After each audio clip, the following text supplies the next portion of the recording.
va a continuarse la exposición.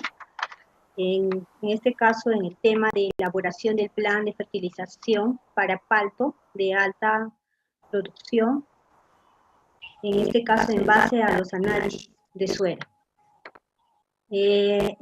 Va a ser a cargo del ingeniero Gabriel Cayo Salazar, en este caso que es un consultor privado, que tiene bastante experiencia en el tema de, en este caso, en fisiología y nutrición vegetal, en el tema de palto, en el cual damos la bienvenida al ingeniero Gabriel, le damos su presentación a continuación. Gracias. Gracias, muy buenas tardes. Para presentarme, mi nombre es Gabriel Cayo Salazar, yo soy ingeniero agrónomo de profesión, egresado de la Universidad Nacional de San Agustín de Arequipa.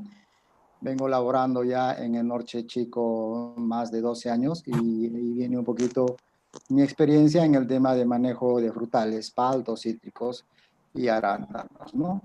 Entonces, quisiera ver, por favor, si me confirman si se está viendo mi pantalla y cómo va el audio. ¿Se escucha bien, ingeniero? Sí, también ¿Me escuchan, por favor? Perfecto, me escuchan. Correcto, ok. Entonces, la idea un poquito hoy día es revisar algunos conceptos sobre el tema de la elaboración de un plan de fertilización para lograr altos rendimientos en los cultivos de palto, ¿no? Y estos básicamente tienen que estar basados en un buen análisis de suelo. Ya el expositor que me antecedió, hizo en su exposición un buen desarrollo de la importancia de hacer los análisis de suelo. Y lo que vamos a hacer ahora es un poquito sacar algunos conceptos de estos análisis y llevarlos a la práctica para poder determinar qué condiciones necesita el palto para poder realizar una buena fertilización y para lograr una producción adecuada en base a estos análisis. Les rogaría, por favor, si en el transcurso de la exposición hay algunas preguntas, las vayan trabajando en el chat para luego de terminar la exposición dar respuesta a estas.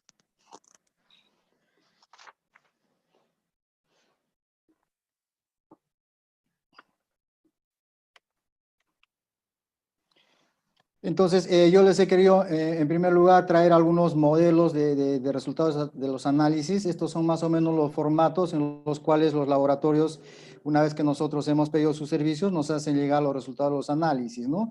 Estos son unos formatos clásicos de algunos análisis de suelo. Estos, por ejemplo, se desarrollan en una institución del sur. De esta forma es que a nosotros nos presentan los análisis de suelo. Este también es un formato conocido de una universidad de prestigio en Lima, ¿correcto? Este es un análisis de caracterización que se puede también encargar a algunos laboratorios y es como nos los presentan.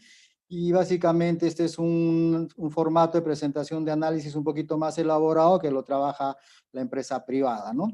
Pero básicamente el contenido de los análisis de suelo son los mismos. Lo que nosotros necesitamos tener en cuenta es de analizar estos resultados y poderlos llevar a la práctica, porque muchas veces a nosotros nos dan un análisis de suelo y cuando no sabemos interpretarlos solamente los miramos, o muchas veces lo ponemos en el archivo porque a veces la certificación no los pide, pero nosotros necesitamos sacar de estos análisis de suelo algunos datos que nos van a ser de utilidad para el desarrollo del cultivo que vamos a trabajar, que en este caso es palto, ¿no?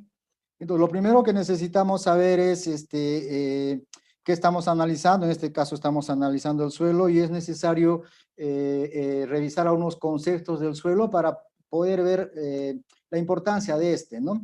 Yo les cuento una experiencia. Cuando egresé en la universidad, muchas veces teníamos la idea de que simplemente el suelo era un soporte y que nosotros por medio de la fertilización o por medio del manejo del sistema de fertirriego, nosotros podíamos manejar algunas características. Pero con el tiempo nos hemos dado que esto no es tanto así, ¿no? Nosotros no hacemos hidroponía en el suelo, nosotros lo que hacemos es convivir con el suelo y hay que entender que el suelo es un ente dinámico que está conformado por muchos componentes, dentro de ellos algunos minerales, está conformado también por aire, por agua, y hay una fracción orgánica, pero hay que entender también que este suelo tiene un componente fuerte de microorganismos que le da la vida y le da a que este suelo vaya siendo, en todo caso, mucho más fértil para la explotación de cultivos, ¿no? Entonces hay que tener en cuenta que el suelo nosotros tenemos que cuidarlo, tenemos que cuidar algunas características y sobre todo darle ese componente dinámico que lo dan los microorganismos para poder desarrollar adecuadamente el cultivo que deseamos trabajar. Entonces hay que entender que el suelo, en un suelo teórico, nosotros debíamos tener un 50% de material sólido y otro 50% que podría estar compuesto por agua y por aire, ¿no? Dentro de este 50% de material sólido, un 45% aproximadamente es minerales y un 5% está conformado por material orgánico, ¿no? Y en el otro lado debíamos, lo ideal sería tener un suelo que tenga de un 45, un 50% de aire y de igual forma un 45, un 50% de agua. Ese es un suelo ideal para poder desarrollar un cultivo, ¿no? Pero no siempre nosotros tenemos esos tipos de suelos, ¿no? Entonces, el suelo está conformado por una fase sólida, material mineral y material orgánico, una fase líquida que básicamente es el agua y una fase gaseosa que es el aire. ¿Y qué hay que entender por fertilidad del suelo? La fertilidad del suelo es una cualidad resaltante de la interacción entre las características físicas, químicas y biológicas del mismo y que consisten en la capacidad de poder suministrar condiciones necesarias para el crecimiento y desarrollo de las plantas. Ahora, revisemos un poquito el palto, ¿no? O sea, ¿por qué nosotros debíamos preocuparnos de trabajar adecuadamente un suelo para un poquito acondicionar ese suelo a las características del palto como especie? Y básicamente nos vamos a centrar un poquito en el tema de las raíces, que es el que está en contacto con el suelo.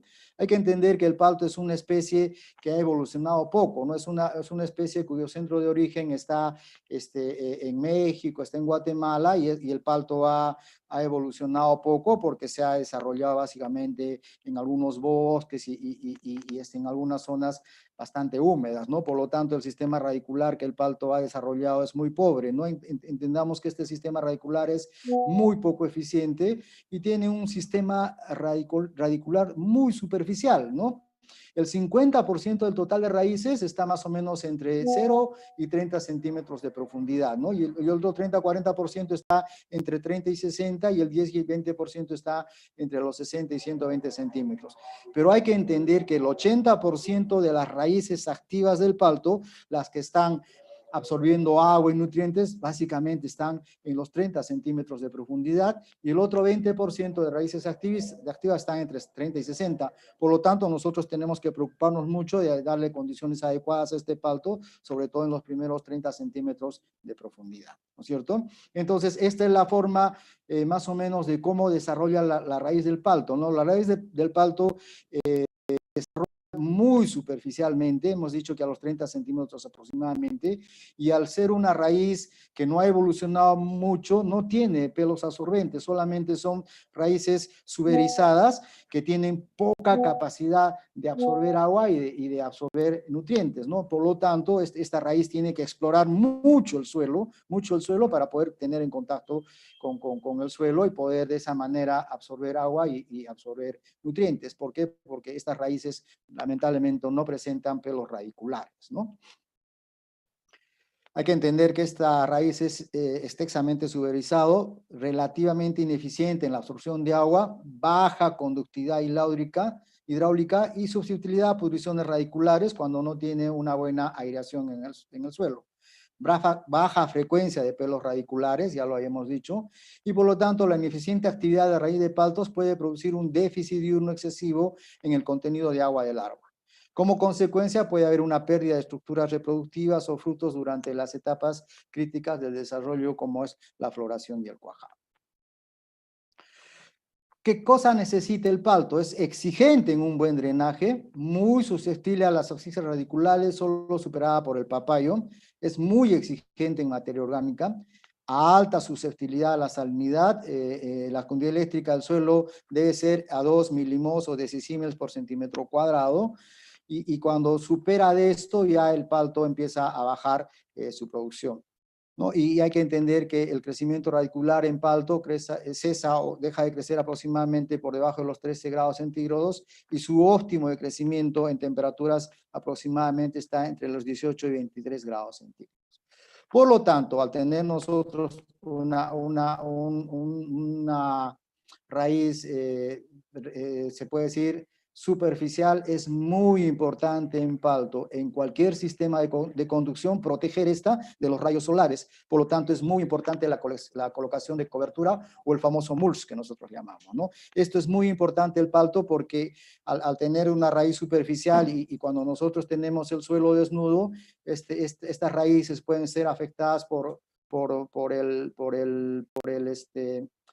el sol y por lo tanto podemos tener pérdida de sistema radicular o el sistema radicular no se desarrolla adecuadamente y profundiza un poco y al estar en contra de su forma natural, la actividad de absorción de agua y de nutrientes va a ser mínima, ¿no? Ahora es importante, lógicamente, siempre hacer una evaluación de las raíces, ¿no? Nosotros podemos excavar un poco el mulch y necesitamos de que haya un constante crecimiento de raíces debajo de este mulch. Como ustedes podrán ver en la fotografía, las raíces crecen muy superficialmente. Hay un crecimiento activo de raíces, raíces de color blanco, ¿no? Y se ve que estas raíces están creciendo adecuadamente. ¿Por qué? Porque están siendo protegidas con mulch. Les traía a colación esta información porque saqué de una charla muy interesante que dio un profesional. Este profesional lo que recomienda es de hacer evaluación de raíces, sobre todo de grados BRICS, para ver cómo es que estas raíces están guardando reservas en los diferentes estadios fenológicos.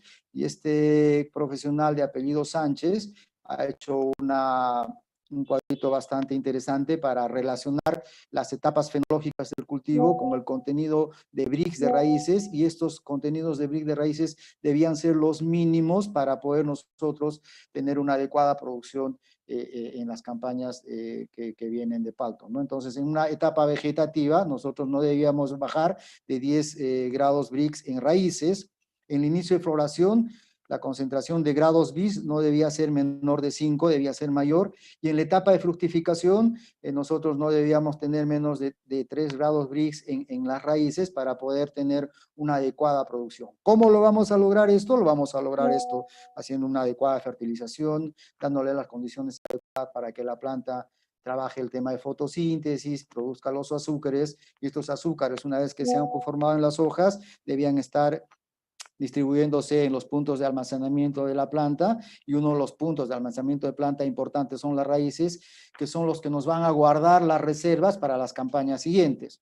El palto lamentablemente es una especie de mucha alternancia, por eso que incluso en palta se habla de años on y años off, pero esta alternancia no debía ser muy importante. Esta alternancia debía darse, pero en kilos de fruta pequeños, ¿no? Entonces, cuando nosotros no trabajamos bien el tema de reservas, es que nosotros podemos tener estas alternancias marcadas, ¿no? Entonces, nosotros ya tenemos una herramienta para poder ver si estamos manejando adecuadamente el tema de reservas en las raíces, y es sencillo hacer un análisis de grados BRICS en raíces para poder determinar si nosotros necesitamos hacer alguna corrección al tema del manejo del cultivo y sobre todo al tema de fertilización, para ver si estamos haciendo adecuadamente la fertilización para que haya una cosecha importante ese año, y sobre todo estar pensando en la campaña siguiente con el tema de las reservas. Este cuadrito me pareció importante hacérselos llegar porque acá lo que nosotros vemos, el efecto de la textura sobre las propiedades claves del suelo, ¿no? Entonces, la textura es muy importante porque nosotros, al tener suelos con textura adecuada, lo que vamos a tener es lo que decíamos al principio, ¿no? Un suelo ideal que pueda tener por lo menos un 25% de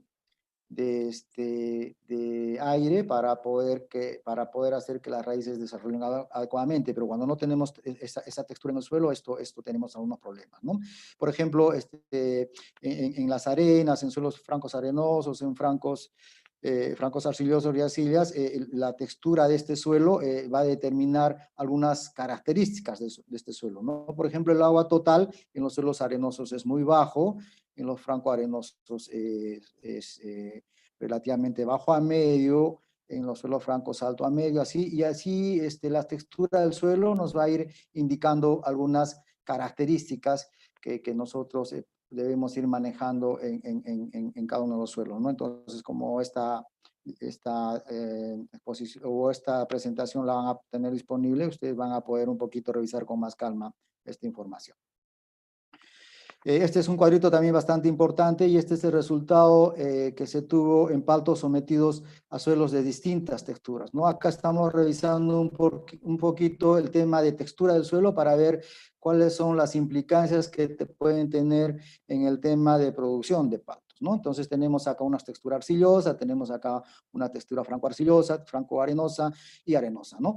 Y ustedes vean ya en el tema de la biomasa total, o sea, en el crecimiento vegetativo de la planta, hay ciertas diferencias en el tema de la textura con el crecimiento de las plantas debido solamente al tema de textura, ¿no? Pero vean ustedes, acá hay un dato bastante importante que es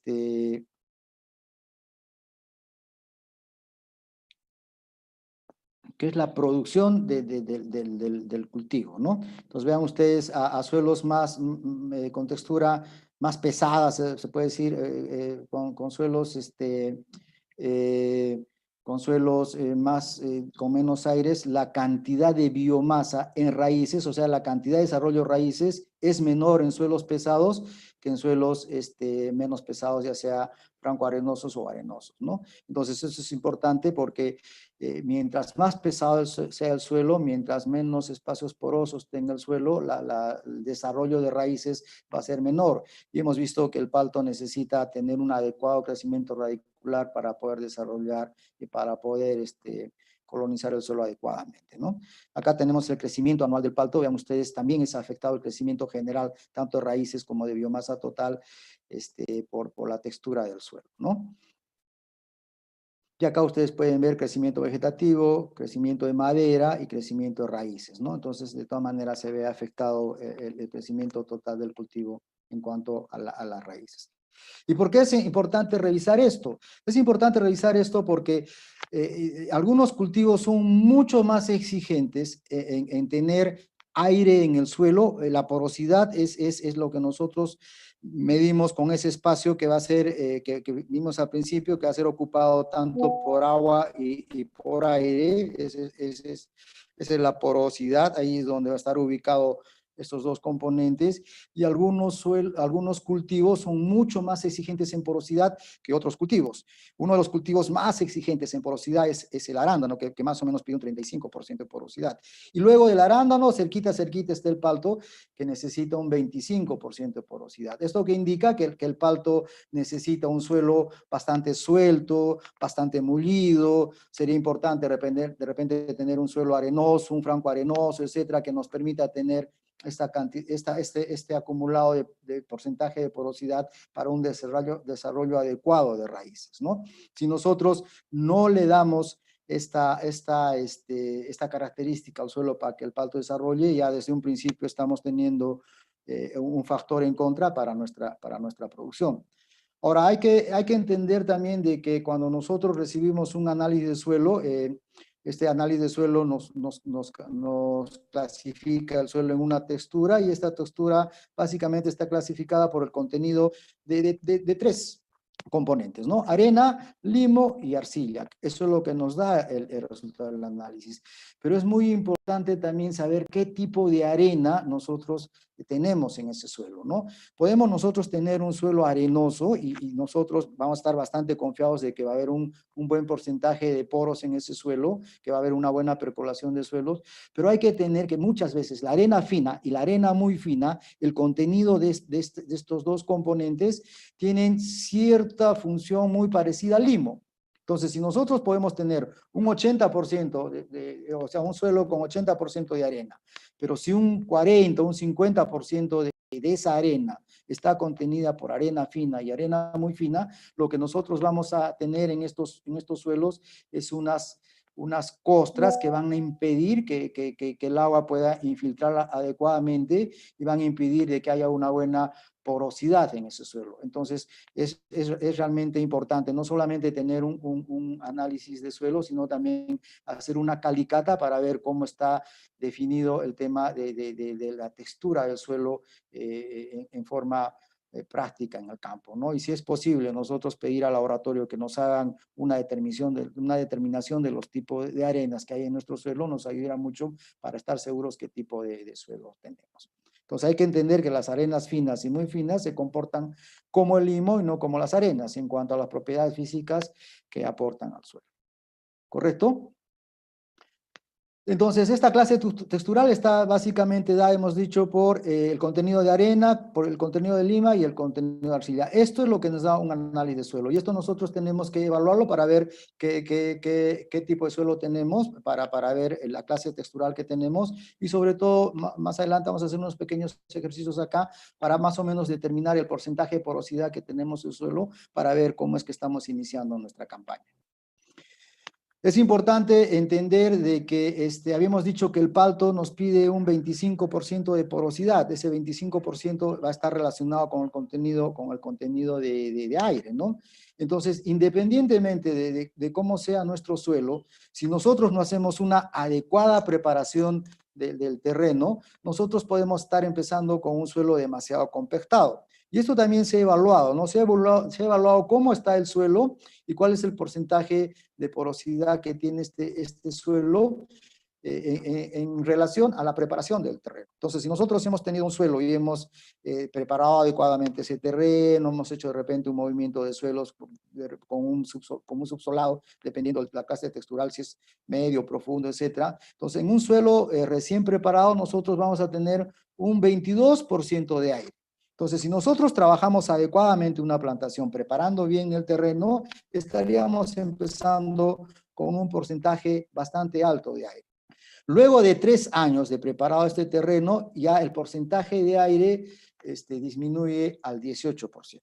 Entonces, conforme va pasando el tiempo y conforme nosotros hacemos ciertas labores culturales en ese suelo, como el riego, y muchas veces tenemos maquinaria y personas que van transitando en ese suelo se va compactando y va bajando el porcentaje de aire. Entonces, en 3 años aproximadamente disminuye 4%.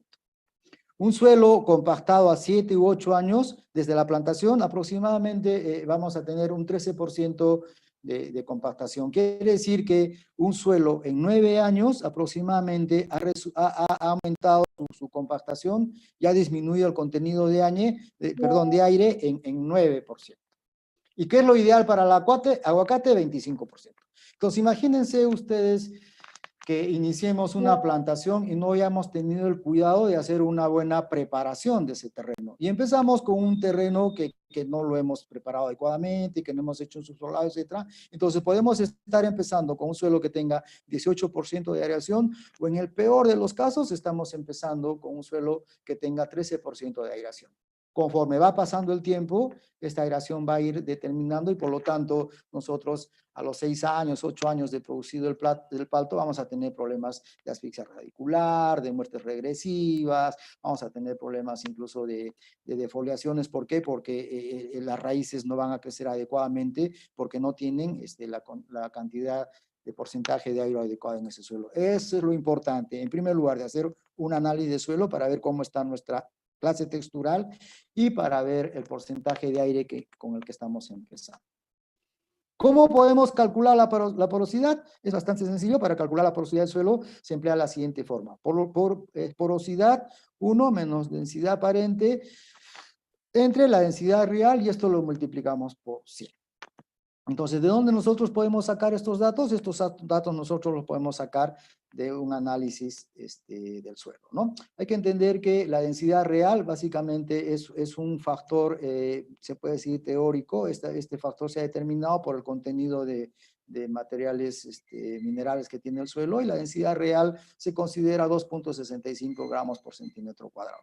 La densidad aparente va a depender de la textura que tenga nuestro suelo.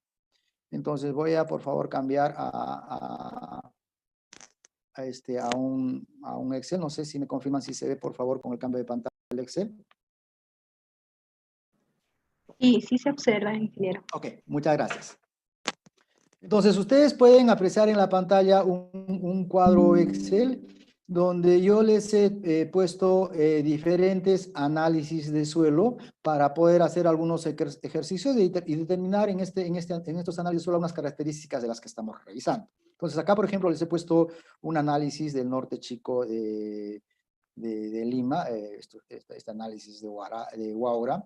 Les he puesto acá un suelo problema, se puede decir, de Huaral, aunque a veces es increíble, pero en Huaral nosotros encontramos suelos de esta característica y las personas desean hacer agricultura ahí. Hay que ver qué herramientas podemos utilizar para mejorar esos suelos. Y luego tenemos acá algunos suelos de sierra, algunos suelos de selva y un suelo general que puede estar representando alguna zona de la costa del Perú donde tengamos algunos suelos franco-arcillosos limosos, ¿no? Entonces, lo que habíamos visto en primer lugar era el tema de textura, ¿no es cierto? Entonces, la textura, el laboratorio nos los determina haciendo una evaluación de los componentes de arena, limo y arcilla. Y nosotros habíamos dicho que el tema de arena teníamos que tener mucho cuidado para ver si tenemos arenas finas en esos suelos para ver si se están comportando como limo, ¿no? Entonces, esta determinación de este componente de arena fina, teníamos que hacerlo en campo o en todo caso, habría que pedir al laboratorio que nos ayude un poquito con ese trabajo, ¿no? Entonces, habíamos dicho que la determinación de la porosidad la determinábamos trabajando el tema perdón, el tema de densidades, ¿no es cierto? Entonces, el tema de densidades, como el análisis de suelo no los da, nosotros lo podemos obtener de alguna revisión bibliográfica, ¿no? Entonces, hay mucha revisión bibliográfica que nos determina de acuerdo a la densidad del suelo, perdón, a la textura del suelo, qué tipo de densidad tiene, ¿no? Entonces, en este caso vamos a trabajar el primer suelo, que es una arena franca, ¿no es cierto?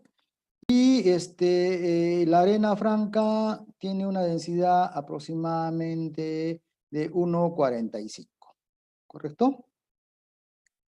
Entonces, la determinación de la porosidad nos habían indicado de que era 1 menos la densidad aparente, que en este caso es 1,45, entre la densidad real, que era un dato teórico, 2,65, y esto por 100, ¿correcto?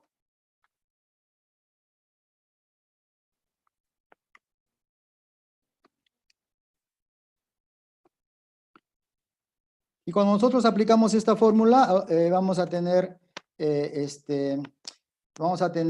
porcentaje de porosidad de ese suelo. Quiere decir que esta arena franca tiene 45% de porosidad, ¿correcto? 45% de porosidad. Y es un suelo bastante adecuado para poder trabajar palto, porque de ese 45% nosotros podemos poner una parte de agua y podemos poner una parte de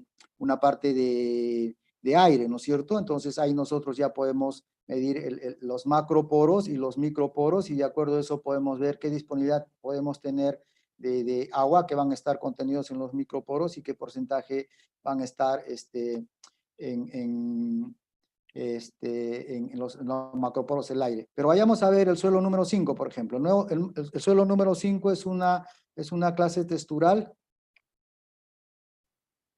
franco-arcillo limoso, ¿no es cierto? Franco-arcillo limoso. Entonces vamos nosotros a nuestra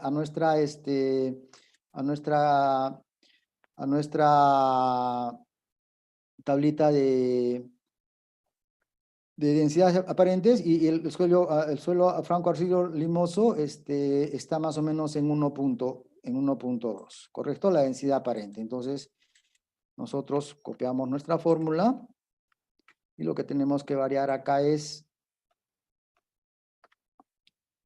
el contenido o la densidad aparente de ese suelo, ¿no es cierto? Entonces acá aparentemente nosotros tenemos mayor contenido de poros, pero hay que entender que al ser un suelo franco limoso, vamos a tener mayor contenido de microporos que mayor contenido de macroporos, ¿correcto? Entonces, esto también nosotros lo podemos determinar un poquito revisando alguna bibliografía y ahí nos indican cómo podemos nosotros calcular los macroporos y los microporos. Entonces, más o menos en un suelo arenoso, los macroporos los vamos a tener aproximadamente en un 25 de macroporos.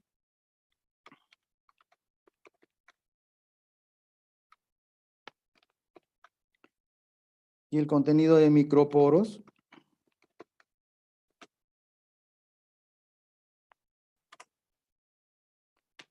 va a ser aproximadamente el resto, ¿no? En un suelo franco arcillo limoso, el contenido de macroporos va a ser menor. Estamos hablando aproximadamente de este porcentaje. Vamos a tener acá aproximadamente un 20% de macroporos y el resto van a ser microporos, ¿no?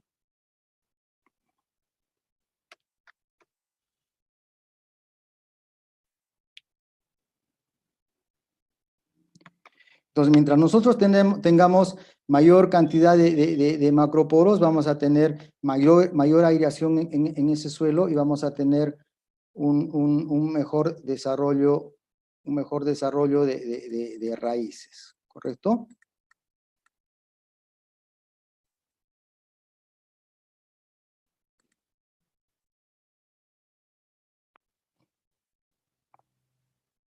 Entonces, ustedes pueden en esta diapositiva observar lo importante que es el desarrollo de las raíces, ¿no? Entonces, si yo tengo un árbol de 20 años donde he desarrollado adecuadamente la raíz, también la copa va a desarrollar adecuadamente. Pero si yo tengo un árbol después de un tiempo que no ha podido desarrollar raíces, voy a tener un desbalance entre copa y raíces, por lo tanto, este árbol va a tender a declinar muy pronto, va a tener una vida útil demasiado pronto. ¿Por qué? Porque el desarrollo de raíces no ha sido el adecuado en este caso, ¿no? Por eso es importante en un principio tener una adecuada preparación de terreno, ¿no? Entonces ustedes pueden observar acá algunos trabajos que se hicieron en laboratorio, en macetas. Entonces acá tenemos un suelo con un 25% de aire, ¿no es cierto? Vean cómo ustedes desarrollan raíces.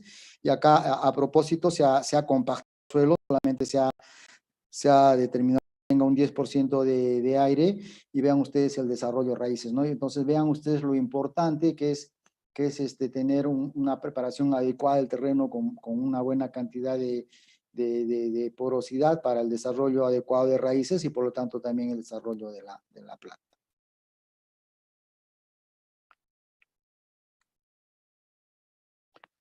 Ok, entonces otro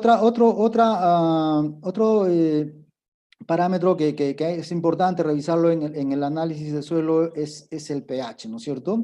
Y ustedes se preguntarán ¿para qué nos sirve el pH? El pH es muy importante porque el pH nos va a determinar si los nutrientes en el suelo están disponibles o no para la planta. En primer lugar, hay que entender qué cosa es lo que mide el pH, y lo que nos mide el pH es la concentración de hidrogeniones que pueda tener ese suelo en su composición de la fracción líquida donde están disueltos los fertilizantes y donde está también la capacidad de ramo catiónico, ¿no? Entonces, un suelo va a ser, ¿se me escucha? ¿Aló? Se lo escucha, ingeniero. Correcto. Sí, por favor, siempre me va confirmando si el audio va saliendo porque al parecer a un principio hubo algunos problemas con internet. Entonces, ¿qué nos mide el pH del suelo? Nos mide el contenido de hidrógenos. Entonces, nosotros cuando hacemos una medida de pH nos va a medir si hay mucho hidrógeno o poco hidrógeno en el suelo. Y el contenido de mucho o poco hidrógeno nos va a determinar si ese suelo es ácido o es alcalino, ¿correcto? Entonces, el pH nosotros lo medimos escala que va de 1 a 14, 7 es neutro y de 7 hacia 1 es un suelo ácido y de 7 a 14 es un suelo básico. Entonces, cuando nosotros tenemos mayor cantidad de hidrógenos, tenemos un suelo ácido.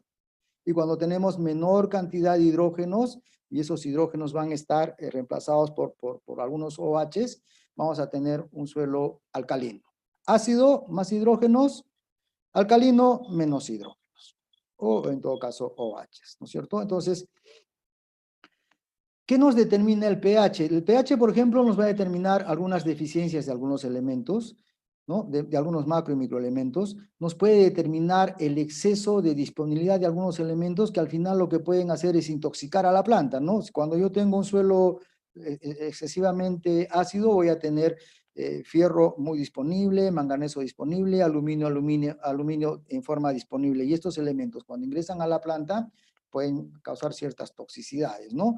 ¿Y qué va a pasar cuando yo tengo un suelo alcalino? Voy a tener igual algunas deficiencias de macro y microelementos y sobre todo voy a tener excesos de carbonatos de calcio y algunos excesos de calcio y de sodio que también pueden ser perjudiciales, sobre todo el sodio en la planta.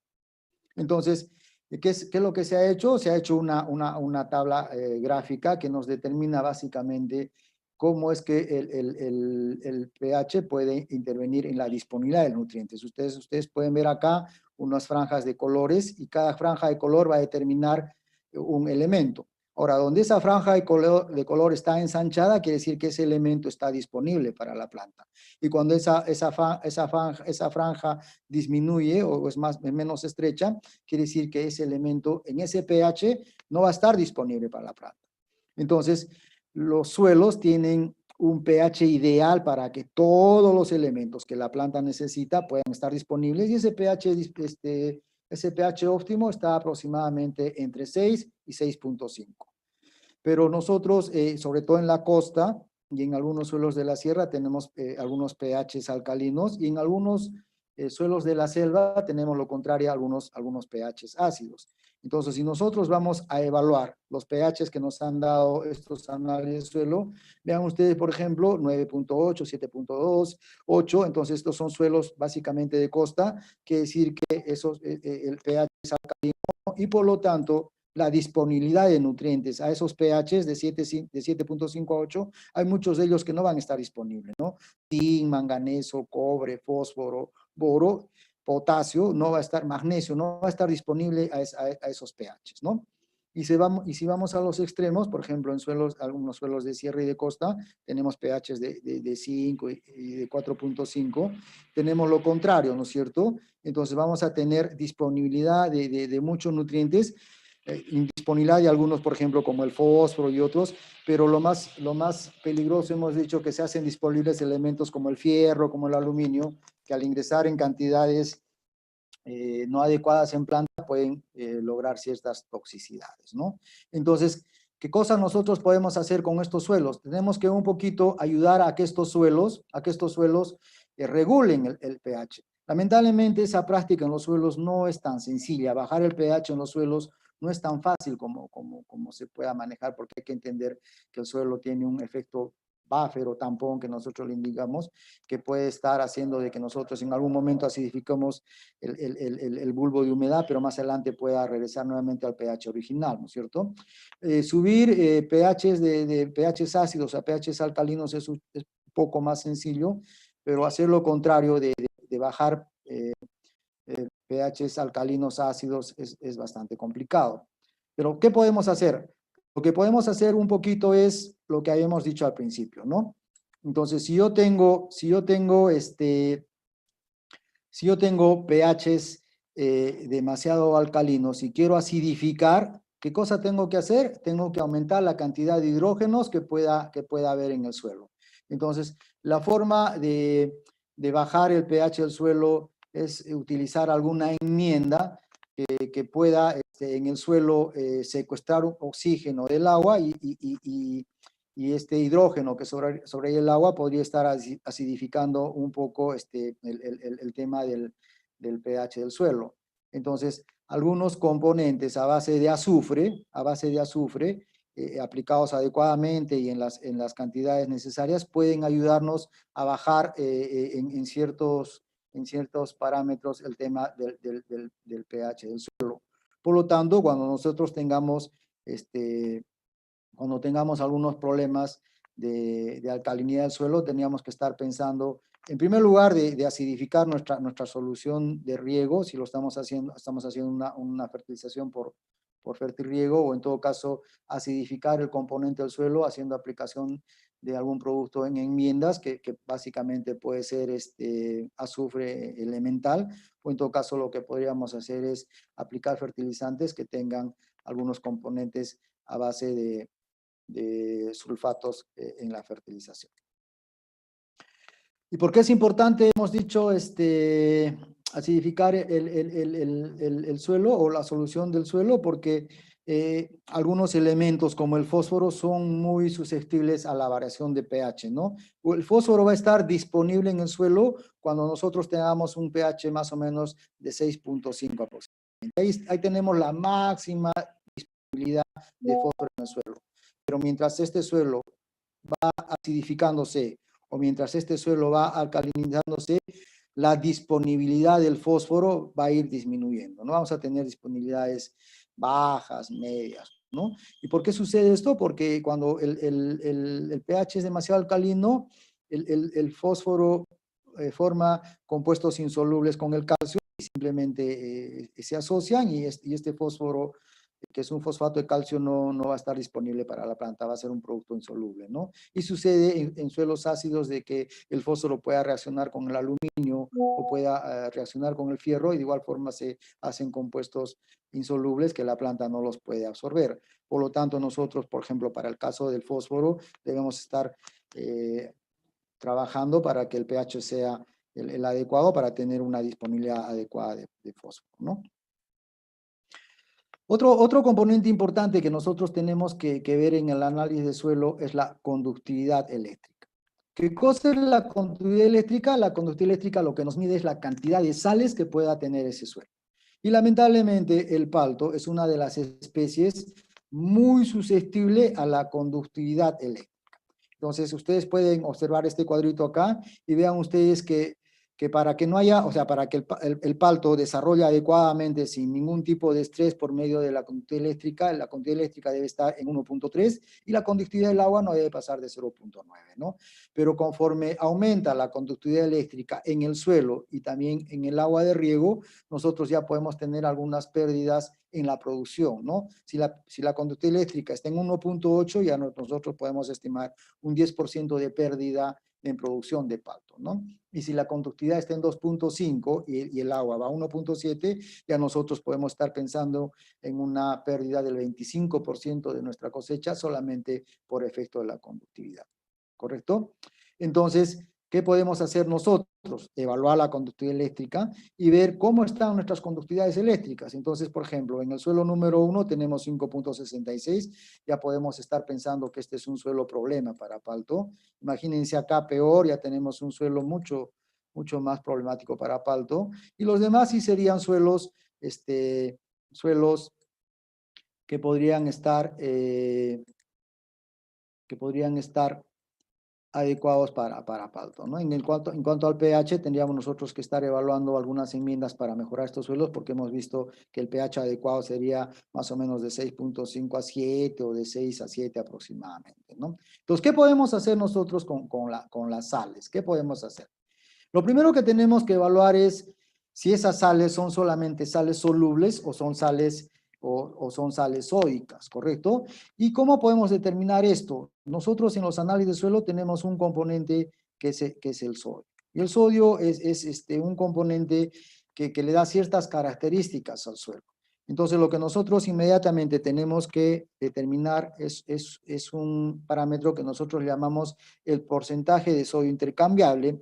Y este porcentaje de sodio intercambiable nos va a determinar qué tipo de suelo es el que tenemos, ¿no? Si las sales que tenemos son solamente sales solubles o son sales sódicas. ¿Cómo nosotros determinamos el porcentaje de sodio intercambiable?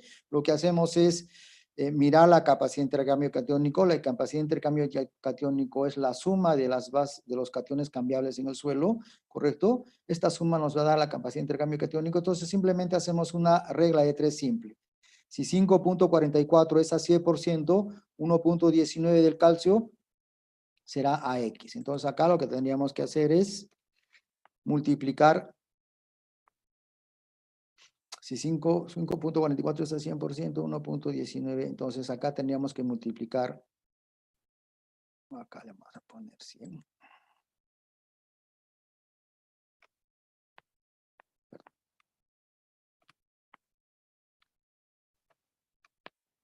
Entonces tendría que hacer mi regla de 3 simple. Entonces, multiplico, a ver, 5.44 es a 100%, 1.19 es a X. 1.19, esto por 100. Y esto lo divido entre la capacidad de intercambio catiónico. Y esto me tendría que dar,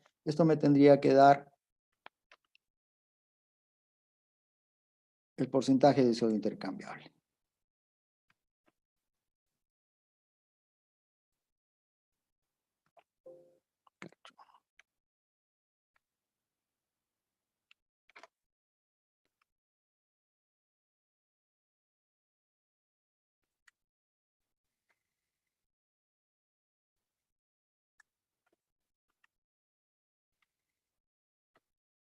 Ingeniero, no se escucha.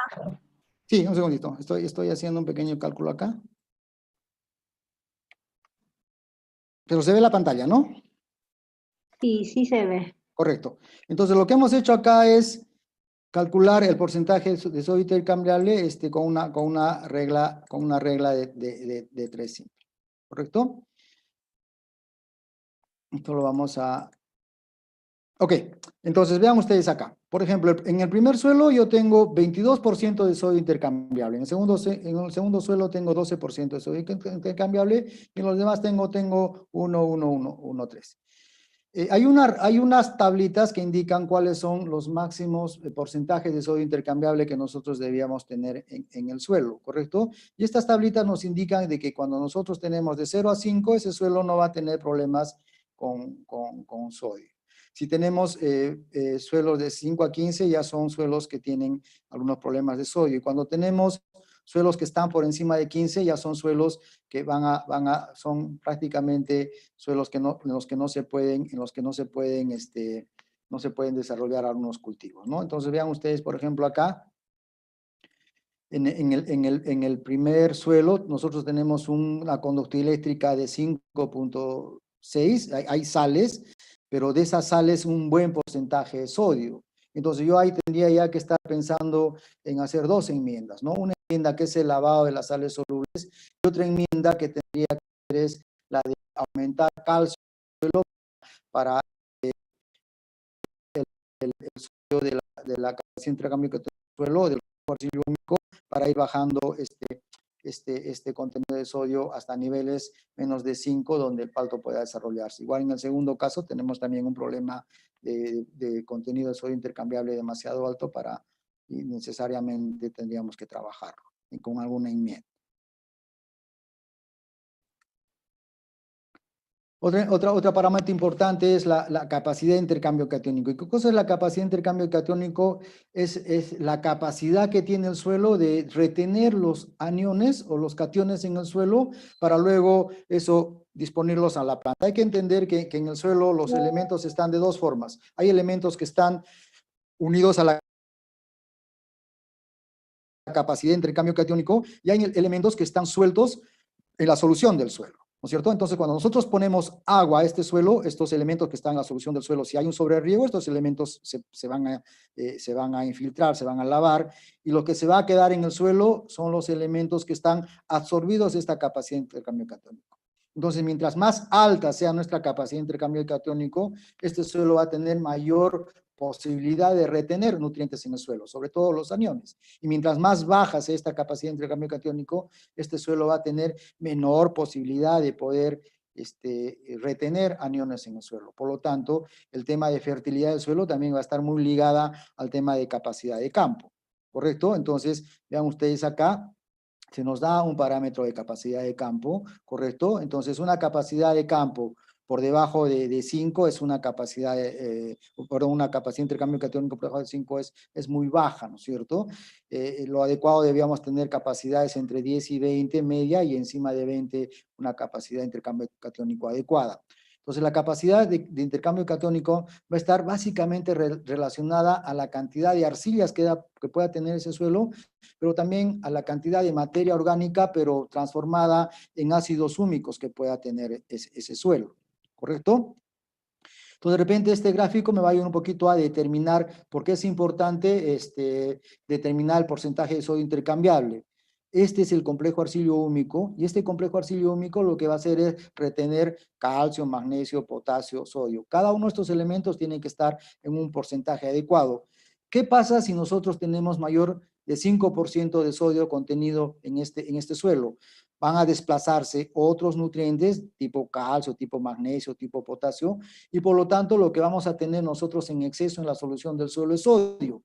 Y hay que entender que la planta no absorbe nutrientes. La planta no dice hoy día voy a comer potasio, hoy día voy a comer magnesio, no. Lo que hace la planta en algún momento es absorber iones positivos y cuando necesite balancear sus cargas dentro de la planta, lo que va a hacer es absorber iones negativos.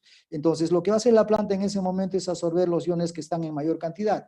Si nosotros tenemos mayor del 5% en porcentaje de sodio, mucho de ese sodio va a estar en la solución del suelo y mucho de ese sodio va a ingresar a la planta. Y cuando nosotros tenemos exceso de absorción de sodio en la planta, se producen toxicidades, por lo tanto, esa planta va a terminar intoxicada por sodio y por sales y vamos a tener problemas de quemadura de hojas y problemas de defoliaciones. Por eso es importante mantener el sodio por debajo del 5% en concentración. ¿Correcto? Ahora, habíamos dicho que la capacidad de intercambio catiónico tiene que ver mucho con el contenido de algunas arcillas y sobre todo con el contenido de ácidos húmicos. Si ustedes revisan los suelos de costa, básicamente, en la costa tenemos muchas veces muy poca materia orgánica, ¿no? Normalmente en los suelos de costa tenemos 0.5, 1% de materia orgánica. Estos análisis son algunos análisis en problemas, pero lo normal en costa es tener materia orgánica por debajo de 1, de 0.5, ¿no? Por lo tanto, nuestra capacidad de intercambio catiónico también es muy baja, ¿no? Es muy baja. Entonces, nosotros tenemos que ver la posibilidad de elevar esta capacidad de intercambio catiónico. ¿Y cómo lo podemos hacer? Lo podemos hacer, en todo caso, haciendo algunas enmiendas a base de materia orgánica y sobre todo el uso de ácidos húmicos, dependiendo de la fuente que ustedes puedan conseguir, ya sea fuentes sólidas, fuentes líquidas, ayudan mucho a elevar nuestra capacidad de intercambio catiónico, ¿no? Si ustedes acá, por ejemplo, comparan la cantidad o la capacidad de intercambio catiónico que tienen, miren, los ácidos húmicos comparados a las arcillas es mucho mayor. Entonces, una forma de mejorar nosotros la capacidad de intercambio catiónico en los suelos es haciendo enmiendas a base de ácidos húmicos, como le digo, dependiendo eso de la fuente que ustedes puedan conseguir, ya sea en formas líquidas o en formas solubles o en formas sólidas, ¿no? Y otra cosa que es importante manejar es el porcentaje o la capacidad de saturación del suelo y la naturaleza de los cationes, ¿no? Entonces nosotros necesariamente necesitamos hacer un pequeño cálculo de cómo están estos porcentajes de saturación de estos aniones en el suelo para ver si están dentro de lo óptimo para un suelo, se puede decir, modelo, que nosotros podamos estar determinando si están en forma adecuada las concentraciones de estos elementos en el suelo para ver si nosotros necesitamos hacer alguna práctica. Entonces, para determinar nosotros estos porcentajes, lo que tenemos que hacer es simplemente igual hacer una regla de 3 simple, ¿correcto? Y lo que hacemos es igual, si la capacidad de intercambio catónico es al 100%, el contenido de calcio de ese suelo, cuánto va a ser en porcentaje, ¿no? Entonces lo que tenemos que hacer es igual una regla de 3 simple. Pues acá tenemos que multiplicar el resultado del análisis de suelo por 100, que es el porcentaje. Esto lo vamos a inmovilizar para poder copiar las otras fórmulas. Y esto lo dividimos entre la capacidad de intercambio catiónico, ¿no? Entonces ahí ya a nosotros nos da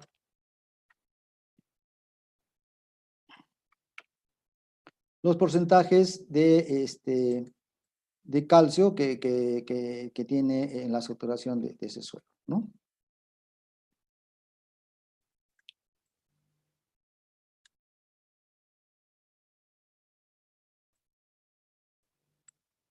¿Ok?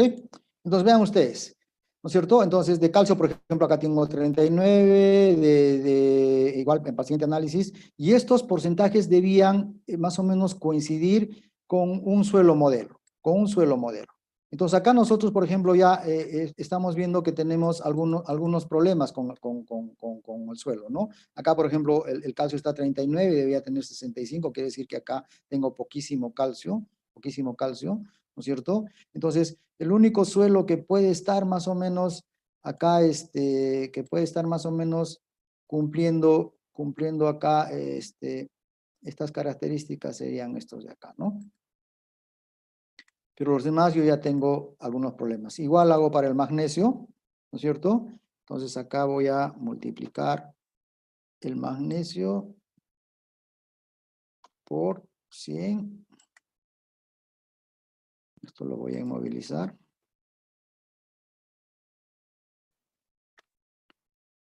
Y esto lo divido entre la capacidad de intercambio catiónico. ¿Qué pasó?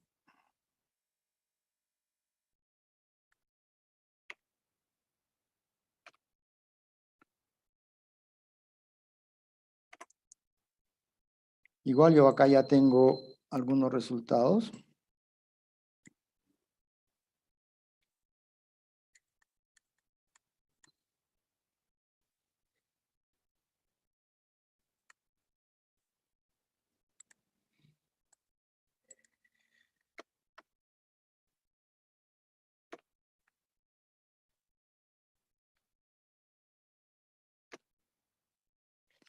Igual para el potasio hago el mismo ejercicio.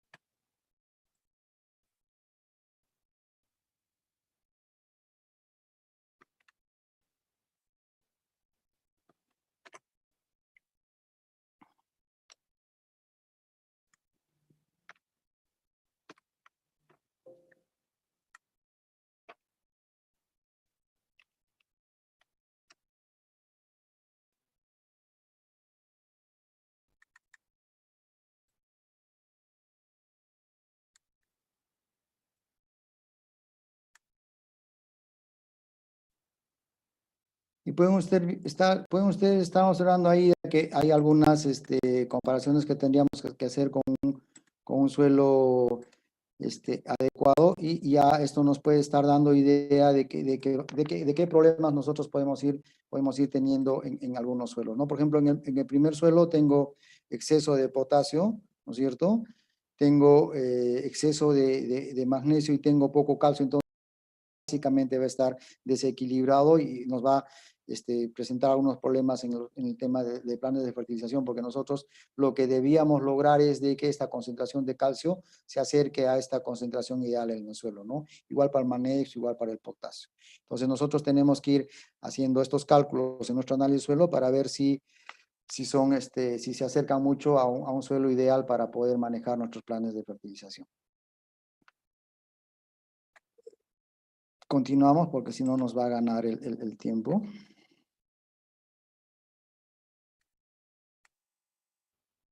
Y otro aporte importante igual es ver algunas relaciones catiónicas, ¿no? Igual del análisis del suelo nosotros podemos determinar estas relaciones catiónicas. Lo que tendríamos que hacer es dividir el resultado del calcio y del magnesio en lo que da nuestro análisis de suelo y comparar con estos parámetros ideales para ver si estas relaciones adecuadamente, si no se apegan a estos parámetros ideales, podemos tener algunas deficiencias inducidas ya sea por el magnesio o por el calcio que puedan estar impidiendo que alguno u otro nutriente se pueda absorber en el suelo. Entonces nosotros igual tendríamos que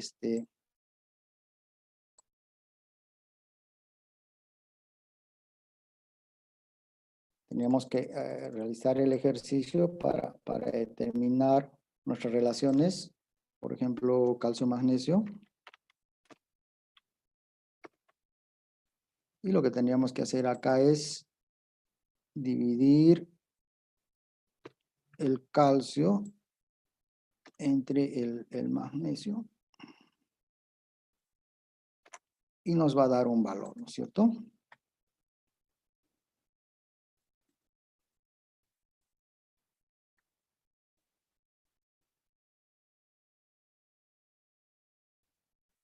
Y ese valor nosotros tendríamos que compararlo con la tabla. ¿Correcto? Entonces, ¿qué nos indica la tablita? Que la relación calcio-magnesio debía estar, por ejemplo, entre 6, ¿correcto? Pero vemos que el primer suelo tiene 2, quiere decir que ese suelo, lamentablemente vamos a tener algunas deficiencias de calcio por exceso de magnesio, ¿no? Por ejemplo, acá en el suelo 11, vamos a tener una deficiencia de magnesio por efecto del calcio. Y nosotros de esa forma, sí estaría dentro de lo ideal, ¿no es cierto? Es el único que estaría dentro de lo ideal, pero los demás tendríamos algunos problemas. Entonces, estas relaciones nos pueden ir dando algunas ideas de cómo vamos a tener que más adelante nosotros manejar nuestros planes de fertilización, porque por más de que yo pueda estar acá adicionando, por ejemplo, a ver, vamos a hacer la relación potasio, ¿ya? Magnesio-potasio, por favor, a ver. Entonces, la relación magnesio-potasio es dividir magnesio entre potasio.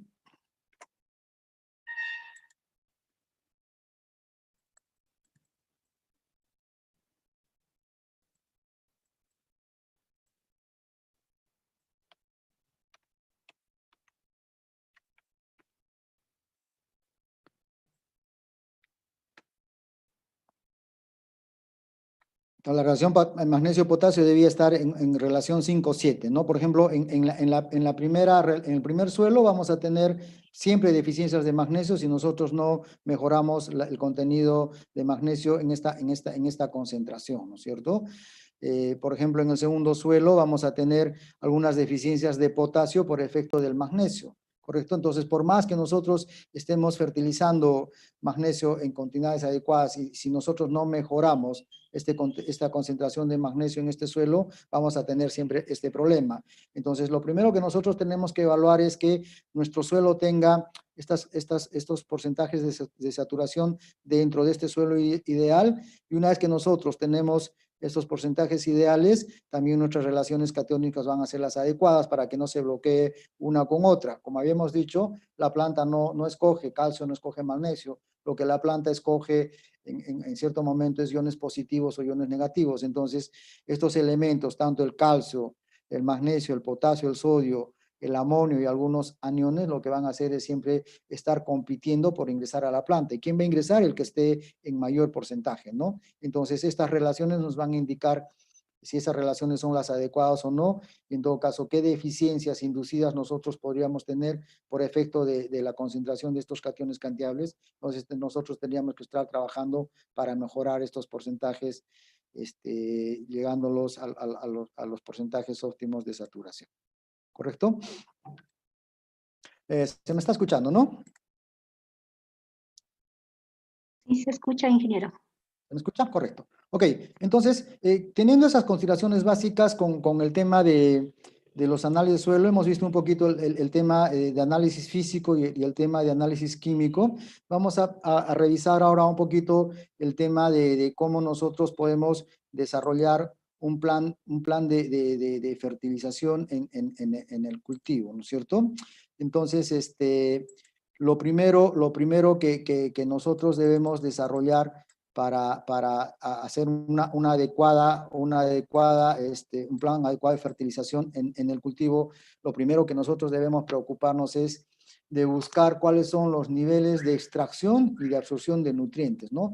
Muchas veces, como decía el expositor que me antecedió, cuando se le pregunta a los agricultores cómo es que desarrollan su plan de fertilización, entonces ellos lo ven práctico, ¿no? Se van a una tienda o se van donde el vecino y le preguntan, a ver, ¿cómo puedo fertilizar mi palto? Y simplemente lo que te dicen, échale pues tantas bolsas de tal fertilizante, tantas bolsas de tal fertilizante, pero no están basadas en ningún cálculo y sobre todo nosotros no estamos tomando en consideración qué cantidad de nutrientes está sacando esa fruta del suelo para producir las toneladas que nosotros deseamos producir.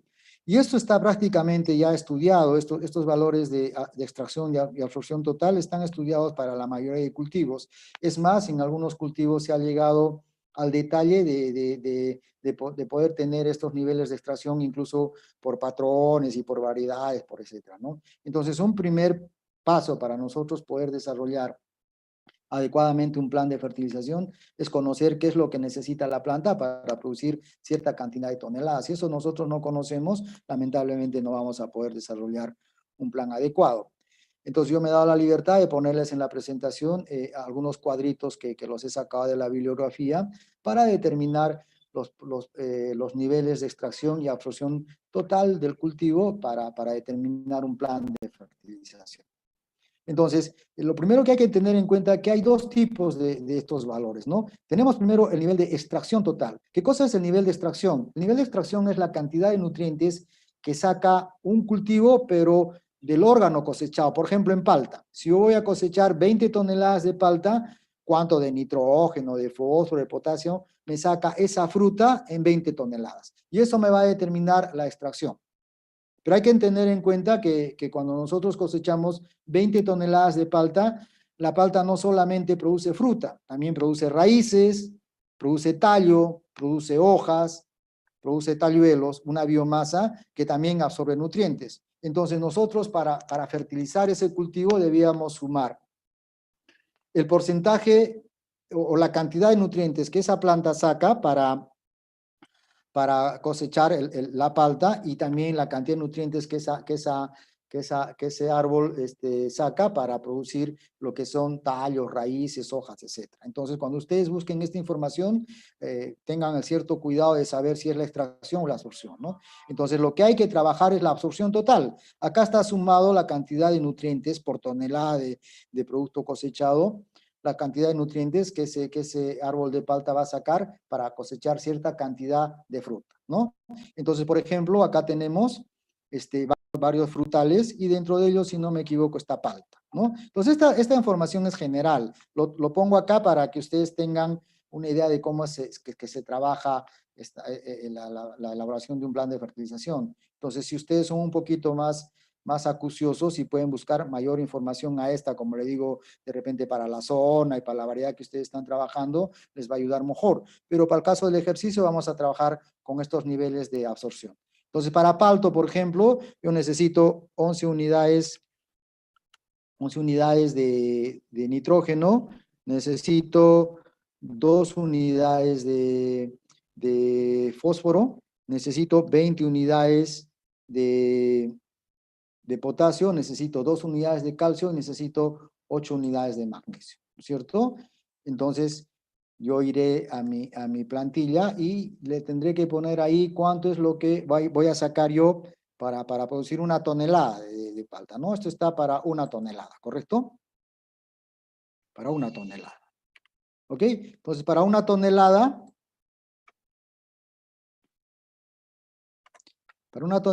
debíamos incorporar 11 unidades de nitrógeno, debíamos incorporar 2 unidades de fósforo, debíamos incorporar 20 unidades de potasio, ¿correcto? ¿Y qué otros nutrientes? Calcio era, ¿dónde está palto? Calcio era 0.2 y magnesio era 0.8.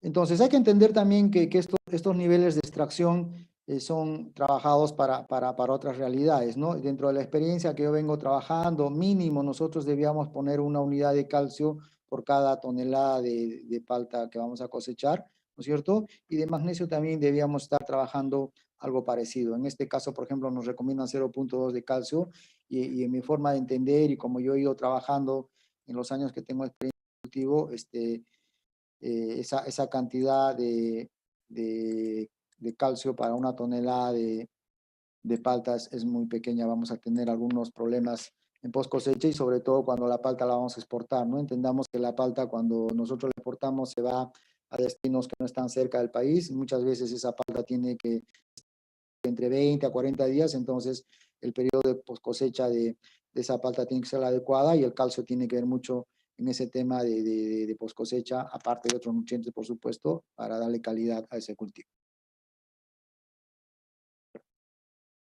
Entonces, una vez que nosotros hemos determinado la cantidad de nutrientes que vamos a sacar por tonelada de palta, lo siguiente es determinar cuánto es lo que nosotros vamos a cosechar. Entonces, eso va a depender mucho de la zona que ustedes están trabajando, ¿no? Entonces, siempre es bueno averiguar en la zona que uno está trabajando cuál es la máxima producción que tiene un agricultor o un fundo o alguien que esté cosechando palta o produciendo planta, y cuál es la peor, ¿no? Entonces, nuestro potencial genético para la zona va a estar dada por las producciones de la zona, ¿no? Entonces, por ejemplo, en la zona de Ica hay producciones excelentes, estamos hablando de 30, 35 toneladas de palta por campaña, ¿no? En la zona de Huaral, que yo trabajo, estamos hablando de 20, 25 toneladas por campaña, un poquito por las condiciones climáticas que tenemos, ¿no? Si nos vamos un poquito más al norte, Barranca, por ejemplo, está encima de 30 toneladas, la zona de Caral, ¿no? Y si nos vamos más al norte, estamos hablando ya de Trujillo, las producciones de palta pueden llegar hasta 40 toneladas por hectárea, ¿no? Entonces, eso va a depender, y eso va a depender ya de la zona en la que estoy trabajando, y va a depender más o menos cuánto es el objetivo que yo tenga para mi producción, ¿no? Entonces, en este caso yo estaba pensando en 25, le pondremos 30 toneladas por hectárea, y lo único que tengo que hacer acá entonces es multiplicar lo que una tonelada saca por lo que demanda esa tonelada. No sé, pongámosla 25 para que sea un poquito real, y no nos vayamos ya a las máximas producciones que pueden tener, que se dan en el país, ¿no? Entonces, igual hago lo mismo para los otros nutrientes. Perdón, acá está. Tenía acá que inmovilizar esta celda.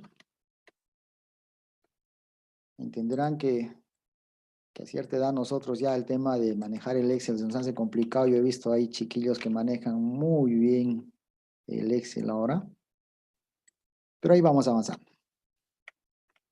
¿Ok? Entonces, esa sería la cantidad de unidades de nitrógeno, de fósforo, potasio que yo tendría que darle a ese cultivo para producir las 25 toneladas que yo deseo producir, ¿no? Ahora tenemos un análisis de suelo, lógicamente, y en el suelo hay ciertos nutrientes, lógico que hay ciertos nutrientes. Entonces lo que tendría que hacer ahora es calcular cuánto de fertilizante o cuánto de estos elementos están en el suelo, para poder disminuir lo que el suelo me puede estar dando, ¿no? Entonces nosotros nos vamos a nuestro análisis de suelo. Y no sé, a ver, podremos tomar, a ver, uno que sea más representativo. Tomaremos este de acá, el último, que es uno más representativo de la zona, para determinar cuánto de nutrientes hay en el suelo, y para ir más o menos a hacer los cálculos. Entonces, lo primero que tendría que determinar es cuánto de fósforo tiene ese suelo, ¿no? Y si nosotros nos fijamos, el contenido de fósforo en el suelo está determinado por ppm. Entonces, ¿cómo yo gramos por hectárea? Es bastante sencillo, ¿no? Lo único en todo caso que yo tendría que hacer es ppm significa 1 por 1.000.000, ¿no es cierto? Entonces lo que tengo que hacer acá es hacer un pequeño cálculo para transformar esto a kilogramos por hectárea. Lo primero que tendría que hacer en primer lugar es saber cuánto pesa una hectárea, ¿no es cierto? Porque yo necesito transformar esto a hectárea. Entonces lo primero que tendría que calcular es cuánto pesa una hectárea. Entonces, si nosotros pensamos que una hectárea es un cuadrado perfecto son 100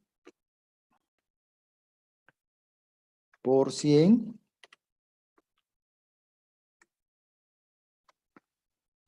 ¿Se me escucha? ¿Me está escuchando?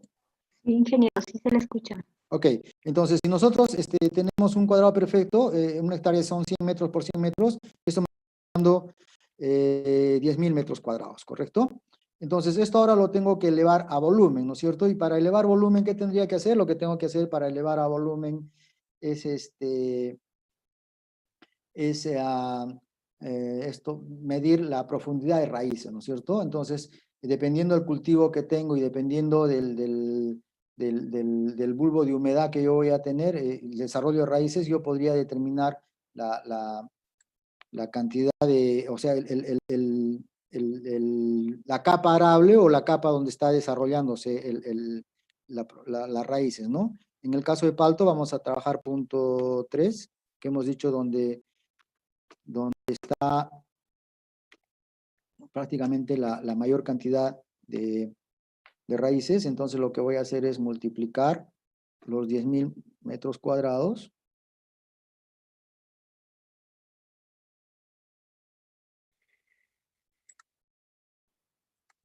Un segundito, parece que tengo un error acá.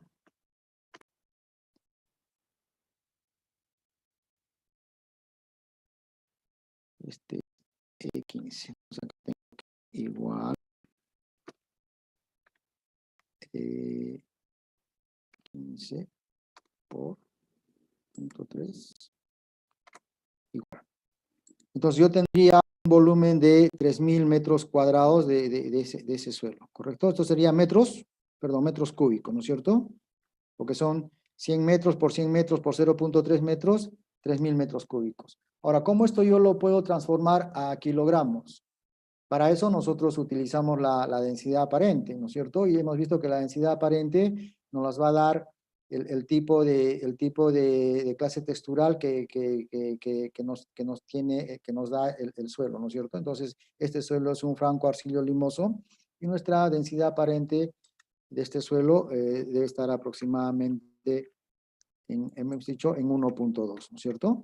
Entonces, lo que tengo que hacer ahora es multiplicar los 3.000 metros cúbicos, es esto, por la densidad aparente. Y calculándolo de esa forma, yo ya tengo el peso del suelo. Y ese peso del suelo, ¿en qué va a estar dado? Va a estar dado en toneladas, ¿no es cierto? En toneladas. Entonces, un peso de suelo a una profundidad de raíces de 3.000 y a una densidad aparente de 1.2 pesa 3.600 metros cúbicos, ¿no es cierto? Ahora, otra cosita que hay que tener en cuenta acá, si esto fuera, por ejemplo, un cultivo hortícola, si fuera papa o si fuera, no sé, algún cultivo que utilice todo el área, podríamos utilizar los 3.600 metros cúbicos, ¿no? Pero en el caso de palto, los distanciamientos que utilizan el palto son un poquito más grandes, por lo tanto, las raíces no están explorando el 100% del área del cultivo, ¿no? Entonces, lo que hay que determinar es qué área de ese terreno está cubierto por las raíces, sobre todo si es un riego por goteo, para un poquito redondear esta cantidad de peso, porque hay cierto porcentaje del área de palto que no va a ser explorado por las raíces, ¿no? Pero para el caso del ejercicio lo vamos a dejar de esta forma. Entonces, la forma de determinar ese porcentaje es determinando el área de sombreamiento de cada cultivo y lo podemos luego restar de estos 3.600 kilos de suelo, lo que no estaría siendo explorado por las raíces, ¿no? Entonces, como dije, para el caso del ejercicio lo vamos a trabajar de esa forma. Entonces, la forma de transformar ppm a kilogramos por hectárea es lo que tenemos que hacer nosotros acá es tomar el resultado del análisis del suelo, ¿correcto? Esto lo dividimos entre 1.000. 1.000, ¿por qué? Porque estamos hablando de ppm, ¿no? Pero para que esté en las unidades de los metros, perdón, esto es kilogramos. Perdón, toneladas métricas, ¿no? Pero para que esté en las unidades de toneladas métricas, lo voy a dividir entre 1.000 y esto lo multiplico por el peso del suelo, ¿no? Por el peso del suelo.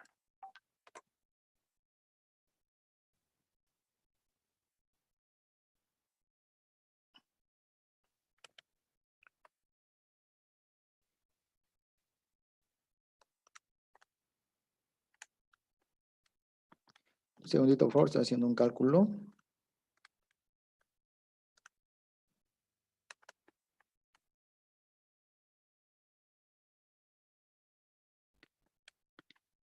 Entonces tendríamos que, a ver, tengo que 9.8 dividirlo entre 1 millón y lo multiplico por 3.600.000.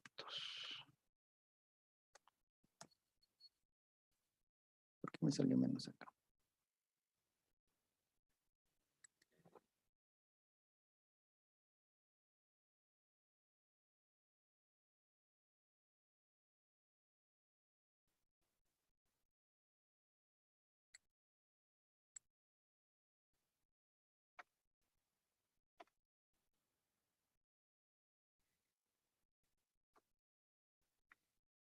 Esto sería en kilogramos.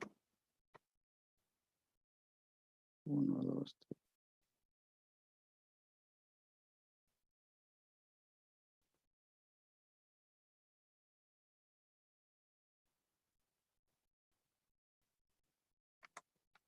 Mejor lo vamos a hacer así para que nos salga.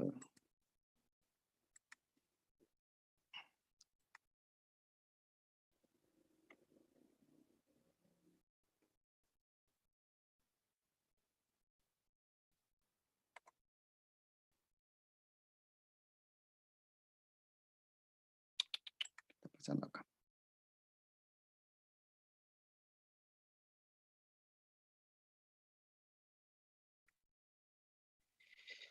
Perdón, acá hay una equivocación. Esto vamos a hacer de nuevo. Esto es igual a esto entre 1 millón, 1, 2, 3, 1, 2, 3. Esto multiplicado por el peso del suelo. Ya, entonces lo que tengo, le voy a explicar para que se entienda, por favor. Entonces, es el resultado del análisis del suelo dividido entre 1 millón, ese es un ppm, y multiplicado por el suelo, por el peso del suelo, pero en kilogramos. Entonces, lo que me está aportando de fósforo el suelo, es 35.28 kilogramos. Para el potasio voy a hacer el mismo ejercicio, ¿ya? Entonces, el potasio, esto es igual a el resultado del potasio. Esto lo divido entre 1 millón, que es el ppm, 1, 2, 3, 1, 2, 3. Y esto lo multiplico por el peso del suelo, que también está en kilogramos, ¿correcto? Y tendría de potasio 792 kilogramos, ¿correcto?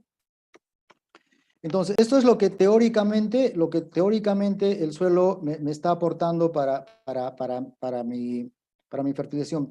Pero tengan en cuenta acá algo importante. Vean el pH, ¿no es cierto? Entonces, si yo no he hecho ninguna enmienda y si yo sigo manteniendo este pH adecuadamente, quiere decir que este fósforo no va a estar disponible al 100%. ¿Se acuerdan que habíamos revisado una tablita donde indicaba de que mientras el pH era muy alcalino, muy ácido, este fósforo iba a bajar en su disponibilidad? Entonces, con este pH, básicamente solamente el 20% de ese fósforo va a estar disponible para la planta. Entonces, quiere decir que el suelo nos está aportando, en este caso, solamente 7 unidades de fósforo, ¿correcto? 7 unidades de fósforo. En el caso del potasio tenemos 792 kilogramos. Igual hay que tener en cuenta que este potasio, cuando el análisis del suelo nos da el contenido de potasio, es todo el potasio que está en el suelo, ¿no? Tanto en las partículas minerales, en el potasio que está absorbido al complejo arcillo-húmico, el potasio que está dentro de la saturación de las bases. Y lo que nosotros tenemos que evaluar es el potasio que está en la solución del suelo, el que está disuelto en el agua, que ese es el potasio que la planta absorbe.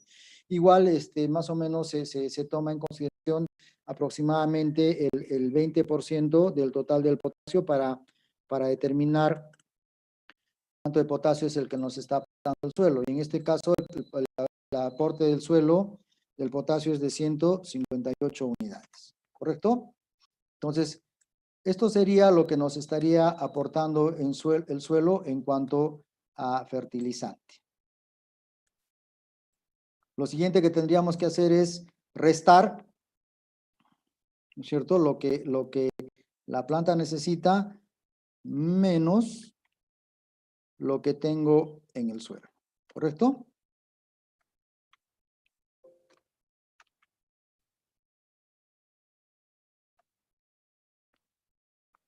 Y esto es lo que nosotros necesitaríamos adicionarle al suelo como un nivel de fertilización para 25 toneladas, restándole lo que el suelo me aporta. Ahora, los que hemos trabajado fertilizantes, ustedes si han sido curiosos, van a ver las bolsas de fertilizantes, y las bolsas de fertilizantes, los nutrientes no están expresados en NPK, sino están expresados, por ejemplo, en nitrógeno. El fósforo está expresado en P2O5. Perdón. P2O5. El potasio está expresado en K2O.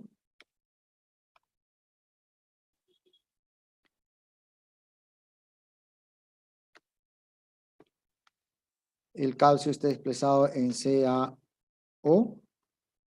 Y el magnesio también está expresado en óxido de magnesio, ¿cierto? Entonces, si nosotros vamos a aplicar fertilizante comercial, lo que nosotros tenemos que hacer es transformar estas unidades a lo que el formulador de fertilizante nos ofrece, ¿no es cierto? Entonces, para esto lo que hay que hacer es transformar ese fertilizante o ese fósforo y ese nitrógeno y ese potasio a unidades de fertilizante, ¿no? Entonces, estas conversiones también están en la bibliografía, o en todo caso se pueden calcular haciendo uso de los pesos atómicos de cada elemento para ver las formulaciones, y de esa forma se saca una constante. Entonces, si yo quiero transformar fósforo a P2O5, lo tengo que multiplicar por 2.29, de potasio a K2O lo tengo que multiplicar por 1.20, de magnesio a óxido de magnesio tengo que multiplicarlo por 1.65, y de calcio a óxido de calcio 1.40. Van a disculpar acá el tema de las formulaciones por un tema ahí de las diapositivas que se pasaron a mayúsculas, pero hay algunas correcciones que hay que hacer ahí, ¿correcto? Entonces, lo siguiente que tenemos que hacer es acá multiplicar por el factor de conversión a fertilizante comercial. 1.2 en el caso del potasio, en el caso del calcio era 1.4 y en el caso del magnesio era, si no me equivoco, 1.65. ¿Correcto?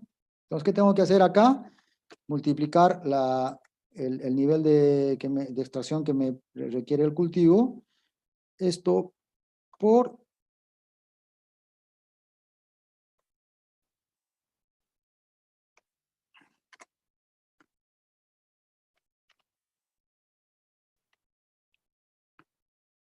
ese factor que nos va a permitir convertirlo a fertilizante comercial.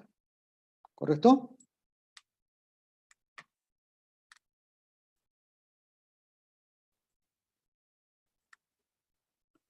Entonces, este sería mi plan de fertilización para un palto en el que yo quiera producir las 25 toneladas. Una vez que yo tengo mi plan de fertilización, lo siguiente que tengo que hacer es determinar cuáles son las fuentes con las que yo voy a trabajar este plan de fertilización.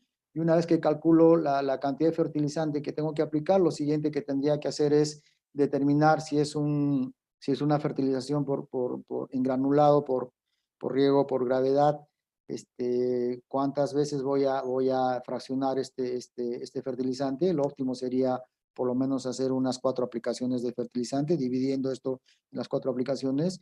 Y en el caso de que sea un plan de fertilización vía goteo, lo que habría que determinar es qué porcentajes de nutrientes se aplican de acuerdo al ciclo fenológico de la planta, y se le va aportando en forma diaria o en forma semanal lo que la planta necesita hasta llegar a estos niveles de fertilización que el cultivo necesita.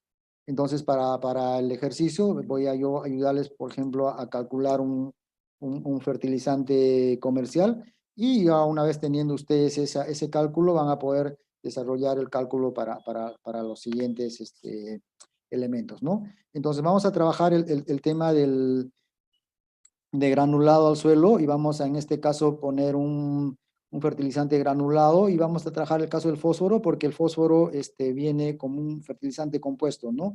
Lo que vamos a trabajar, por ejemplo, es fosfato diamónico.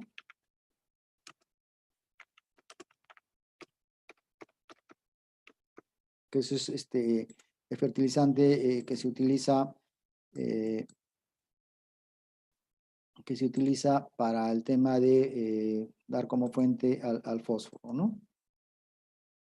Entonces, si ustedes revisan la etiqueta de este producto, en este producto indica que tengo 16% de fósforo y tengo de nitrógeno y 46 unidades de P2O5, con 6 unidades de P2O5 y 16 unidades de nitrógeno, ¿no? Entonces, ¿cuánto me está pidiendo el cultivo? Me está pidiendo 98 unidades. Yo tengo que darle esas 98 unidades y lo que voy a calcular cuánto eso significa cuánto de eso significa en kilos de fertilizante. Entonces, eso se hace con una regla de 3 simple bastante, sin mucha complicación, ¿no? Entonces, yo tengo 46 unidades de P2O5 en 100 kilogramos de fertilizante. ¿Qué me está pidiendo el cultivo? Me está pidiendo 98 unidades. Entonces, lo que tengo que calcular es cuánto fertilizante voy a trabajar para esas 98 unidades. Entonces, es una regla de 3 simple, ¿no?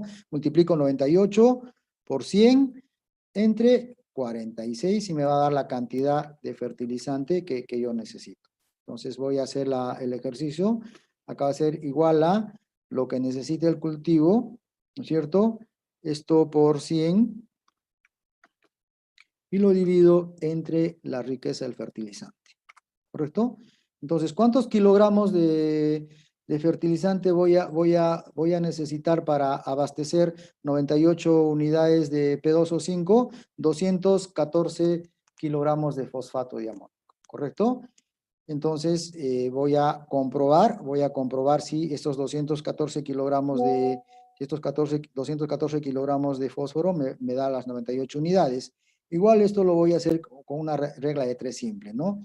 Entonces, en 100 kilogramos de fosfato diamónico tengo 46 unidades de fertilizante de P2O5, entonces yo quiero calcular en 214 unidades o kilogramos de fertilizante cuánto de fósforo me está dando, ¿no? Igual es una regla de 3 simple, entonces voy a hacer acá el cálculo, voy a multiplicar 214 por 46, que es el contenido que me da fertilizante, y eso lo divido entre 100, ¿no es cierto? Entonces yo le estaría aportando en 214 kilogramos de fertilizante, 98 unidades de nitrógeno, que es lo que me está pidiendo. Ahora hay que entender que en el fosfato diamónico también tengo una traza de nitrógeno, ¿no? Entonces en estas 214 unidades de fosfato diamónico le estoy poniendo algo de nitrógeno. Igual lo voy a calcular acá cuánto de nitrógeno es lo que me está aportando esas 214 unidades. Y la regla de 3 simple es la misma, ¿no? En 46, en 100 kilogramos, en este caso tendría 16 y lo divido entre 214. Entonces, en este caso lo que voy a hacer es multiplicar la cantidad de fertilizante por la riqueza del fertilizante y esto lo divido entre 100 y en esa cantidad de fertilizante le estoy adicionando a mi plan de fertilización 34 unidades de nitrógeno que más adelante yo le tendría que restar de la fuente de nitrógeno que yo pueda estar decidiendo trabajar para este plan de fertilización. Vamos a hacer un pequeño ejercicio más, tenemos todavía algo de tiempo para dar paso a las preguntas.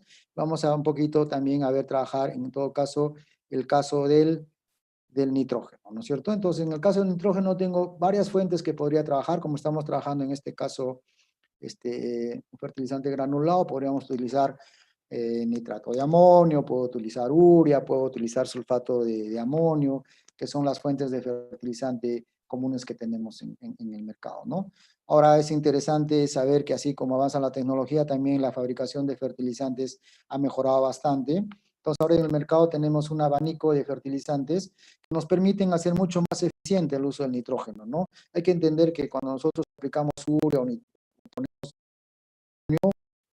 estos fertilizantes sufren un proceso de degradación en el suelo. Por ejemplo, la urea pasa a amonio, luego pasa a nitrato, y en esa degradación del fertilizante hay pérdidas de amonio como gas y de nitrato por tema de lixiviación en el caso de que se sobrerriegue el suelo, ¿no?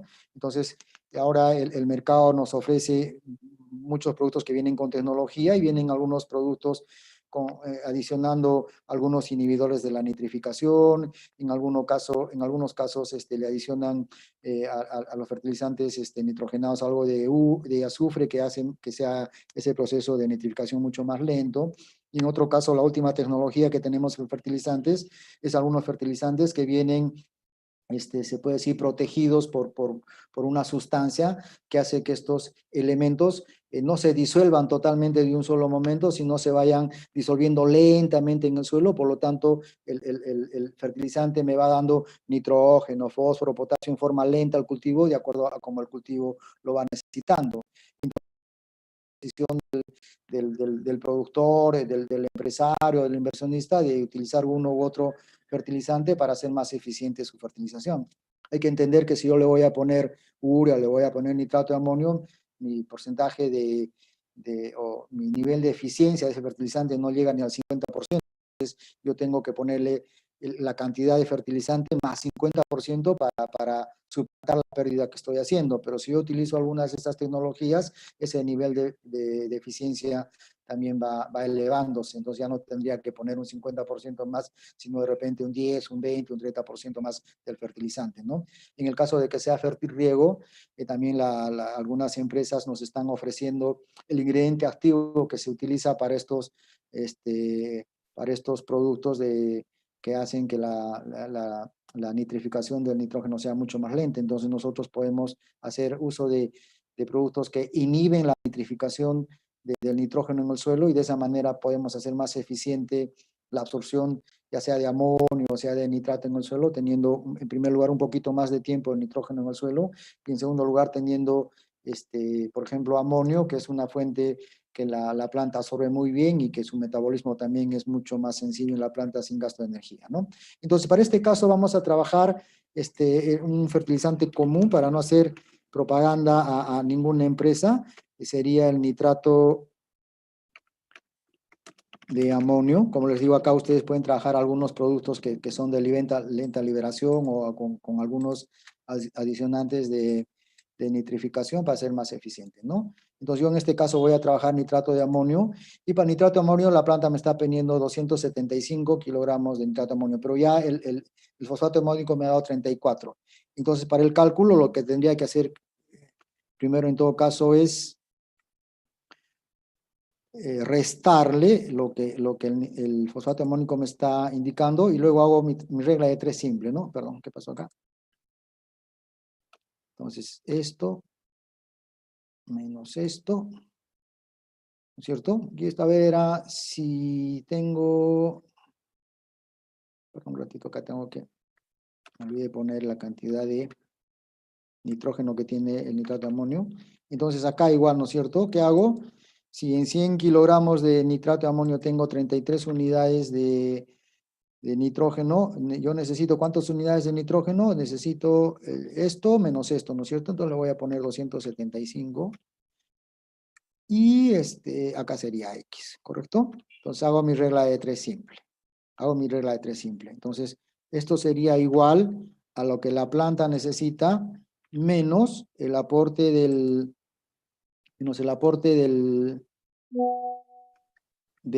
fertilizante fosfato amónico, esto entre 100, ¿no es cierto? Pero para que la fórmula funcione tendría que ponerlo esto entre paréntesis para que lo haga primero. Perdón, a ver, es esto. Un ratito, estoy mal acá. 275, esto sería por 100. Perdón, acá está mal. Este es 275 por 100 entre 33.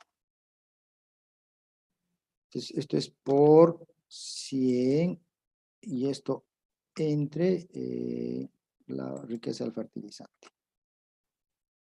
Entonces, en el caso del nitrato de amonio, yo necesitaría adicionarle 730 kilogramos de nitrato de amonio para cubrir la necesidad de nitrógeno que esa planta necesita, que son 275 unidades, ¿correcto? Ok, entonces, ustedes ya un poquito teniendo estos ejemplos, creo que podrían completar el cuadrito Excel y determinar las fuentes de potasio que tendrían que utilizar, que para este caso habría que trabajar sulfatos por el tema de que hay que bajar pH, ¿no es cierto? Hay que ver el tema del calcio, ¿no es cierto? Como nitrato de calcio podría ser que es una fuente bastante buena. Y el magnesio habría que trabajarlo ya sea como nitrato o como sulfato para surtir esta cantidad de nutrientes que necesita la planta, ¿no? Ahora, algunas recomendaciones, ¿no? Sobre todo en el tema del calcio es muy importante trabajarlo en las etapas donde la planta lo necesita. Y básicamente eso está determinado por la forma de movimiento del calcio en las plantas, ¿no? Hay que entender que el calcio solamente se moviliza en la planta por cuando el agua se está movilizando, por el flujo de agua. O sea, cuando el agua está transpirando, cuando la planta está transpirando, está habiendo movimiento de agua, y en ese movimiento de agua es que el calcio se va movilizando a la planta. Entonces nosotros necesitamos concentraciones adecuadas de calcio en la flor, en la fruta. Y nosotros solamente tenemos oportunidad de poner calcio en estos órganos, ya sea flor o fruta, en las etapas de hinchado de yema, en la etapa de plena floración, en etapas iniciales de crecimiento del fruto, ¿no? Porque hay que entender que la flor transpira bastante, entonces es una buena oportunidad para poder hacer llegar calcio a la flor, y el fruto en las etapas iniciales también transpira en buena cantidad, por lo tanto nosotros tenemos la oportunidad de hacer llegar calcio a esa fruta. Pero una vez que la fruta empiece a tomar tamaño, esta fruta ya se cubre de una cera, y esta cera impide ya que el fruto de calcio vaya transpirando. Por lo tanto, en etapas tardías ya es bastante difícil hacer llegar calcio del suelo hacia la planta, y solamente nos quedaría de repente algunas aplicaciones auxiliares de vía foliar, pero la cantidad de calcio que nosotros podemos poner vía foliar es muy pequeña, que no va a cubrir las necesidades de calcio que pueda tener esa fruta. Ok, entonces creo que hasta aquí terminaría mi exposición, ya que estamos un poquito ahí con el tiempo, para darle paso a las personas que se han dado su tiempito para asistir a esta charla y poder responder algunas preguntas si es que las hubiera. Bueno, ingeniero Gabriel, gracias por su exposición. Asimismo, al ingeniero Rafael Calderón. Bueno, hay preguntas que nos han hecho por diferentes plataformas que hemos utilizado, tanto Zoom y YouTube y Facebook. Bueno, la primera pregunta sería para el ingeniero Calderón y posteriormente va a ser las preguntas para su persona. Respecto a la primera pregunta que realiza Jan Merli, y dice donde que la Estación Experimental Agraria Donoso cuenta con laboratorio para realizar análisis de suelo. Bien, gracias por la pregunta. Sí, la Estación Experimental Agraria Donoso cuenta con el laboratorio de suelos, ¿no? Ahí en el laboratorio se hacen los análisis respectivos de suelo y, digamos, se realizan los básicos y completos, ¿no? Entonces sí se realiza, ¿no? Tenemos la infraestructura, los equipos y el personal preparado para este trabajo, ¿no? De laboratorio. Muchas gracias, ingeniero, por responder. Gracias. Ingeniero Gabriel, hay pregunta por parte de Elmer Reyes, en lo que dice que los datos sobre la profundidad del sistema radicular se refiere a cultivos con riego o a gravedad? A ver, que eso va a depender mucho de la especie a la que estamos evaluando, ¿no? En el caso del palto, así sea riego por goteo, así sea riego por gravedad, la concentración de raíces donde se realiza la mayor absorción de nutrientes está máximo a 30 o 40 centímetros de profundidad. Si nosotros regamos por gravedad, usted va a encontrar raíces a metro y medio, pero hay que entender que esas raíces no tienen la posibilidad de absorber nutrientes. Entonces nosotros la evaluación que tenemos que hacer en cuanto a la profundidad del suelo debe estar determinada por la profundidad de raíces, pero las raíces efectivas, las raíces que tienen la posibilidad de absorber nutrientes en el suelo, que en el caso de palto no pasa de los 30 o 40 centímetros, que es donde se concentra la mayor cantidad de raíces que tienen la posibilidad de absorber tanto agua como nutrientes. Gracias, ingeniero. Otra pregunta de parte. Voy a hacer 2 preguntas para que lo pueda responder y así a medida desarrollamos. Correcto. La pregunta es de Reinaldo José Díaz. Me interesa el tema del calcio foliar. No estoy de acuerdo en su aplicación por su inmovilidad en la planta. Yo sugiero aplicarlo directamente al fruto y no a las hojas. ¿Qué piensa? La segunda pregunta de Edgar Cervantes. Dice, tengo 400 plantas de palto.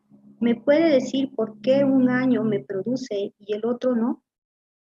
Correcto. En cuanto al calcio, yo estoy perfectamente de acuerdo contigo de que el calcio es uno de los elementos menos móviles de la planta, ¿no? Entonces, la forma más efectiva de aplicar calcio en el caso del cultivo del palto es vía suelo, y hay que hacerlo cuando la planta esté transpirando, ¿no es cierto? Entonces, si yo quiero hacer llegar el calcio, ya sea a la flor o a la fruta, tengo que poner el calcio y ese calcio esté disponible en el suelo cuando la planta o cuando la flor y la fruta estén transpirando. Entonces, la flor es un órgano que no tiene estomas, por lo tanto tiene lenticelas y constantemente está perdiendo agua. Entonces, es una buena oportunidad de hacer llegar calcio vía raíces a la flor. Igual cuando el frutito está en etapas iniciales de crecimiento, tiene lenticelas y tiene algunos estomas ahí que están permitiendo la pérdida de agua, y es el mejor momento de aplicar calcio vía suelo para poder llegar a estos elementos. Ahora, si hubiera la tecnología y si tú tuvieras la posibilidad de hacer las aplicaciones de calcio directamente a la fruta, excelente, porque esa es la mejor posibilidad de hacerlo foliarmente, ¿no? Lógicamente que las concentraciones de calcio que vamos a aplicar vía foliar son muy pequeñas, porque en primer lugar los productos comerciales no permiten tener concentraciones muy altas por el tema de formulación, y el otro tema es que si nosotros ponemos algún soluble en concentraciones demasiado altas en el caldo de aplicación y subimos mucho la conducta eléctrica, podemos producir algunas quemaduras o algunas intoxicaciones en fruta, ¿no? Entonces, sí es bueno hacer algunas aplicaciones de calcio vía foliar, y si estas están dirigidas solamente a frutos, es la mejor posibilidad de hacerlo, ¿no? Entonces, si hay la forma, ya la tecnología de hacerlo, excelente. Siempre con el cuidado de estar midiendo el caldo de aplicación, que no pase pues la conducta eléctrica de 1.5 a 2 para no crear problemas de toxicidad o quemaduras en el caso del palto. En la segunda pregunta, el palto es una especie, como lo habíamos dicho, muy alternante. Un año produce y un año no. Pero esa alternancia no debía ser muy marcada, ¿no? Si yo tengo un huerto que está produciendo 25 toneladas, yo no puedo darme el lujo del siguiente año producir 5, pues, ¿no? Y el siguiente año traes 25, entonces esas alternancias son demasiado marcadas, ¿no? Sí debe haber una alternancia, pues puedo producir un año 25 y el siguiente año puedo producir 20, entonces eso sí me permite manejar las cosechas adecuadamente. Y eso básicamente, como lo habíamos dicho, está determinado por la cantidad de reservas que la planta puede guardar de un año a otro, ¿no es cierto? Entonces, lo primero que tengo que estar pensando es que este año tengo que fertilizar, pensando en que voy a cosechar lo que estoy fertilizando este año, pero también tengo que estar pensando en darle algo más de fertilizante para que la planta el siguiente año pueda producir.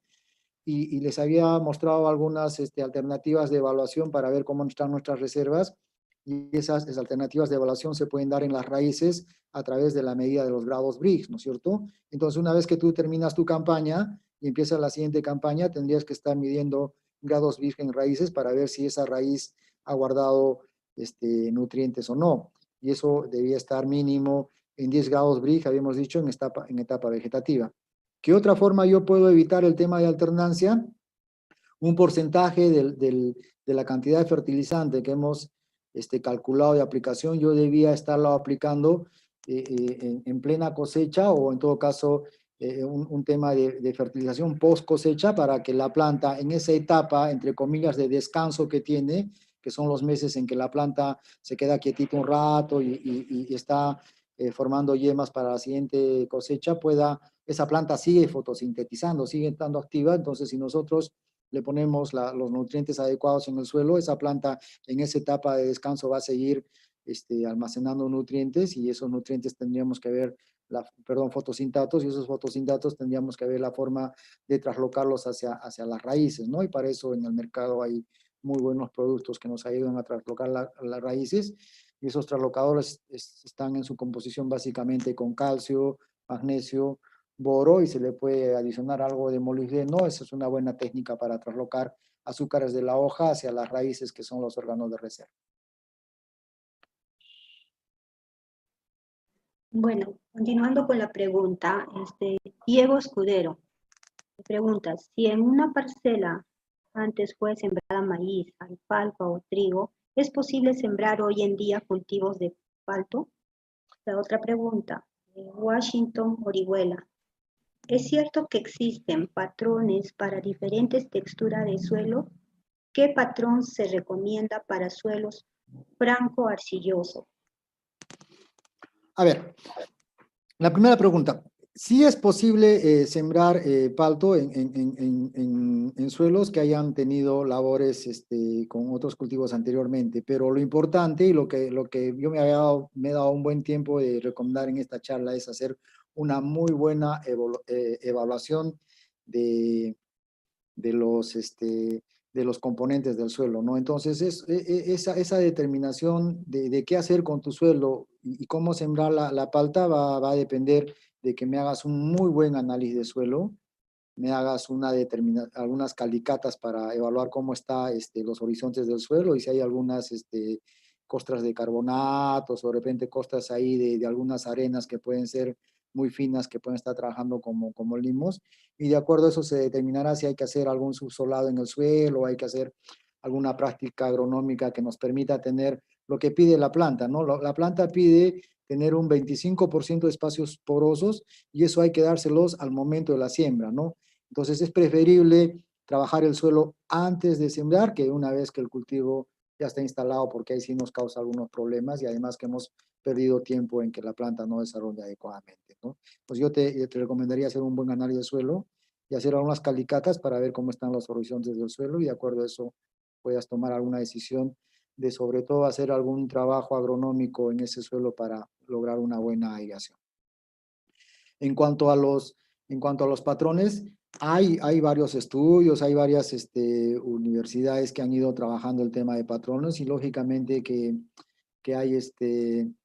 hay algunos patrones que se puedan adaptar al suelo que tú tienes, pero en general el palto necesita un buen porcentaje de aireación en el suelo. Entonces, si tú tienes un suelo franco arcilloso, franco limoso, habría que trabajar con un tema de subsolado en ese suelo. Yo incluso te recomendaría de repente hacer algunas enmiendas de materia orgánica sólida en ese suelo, en la zona donde se van a sembrar las plantas, y sobre todo ahí lograr un tema de aireación, ¿no?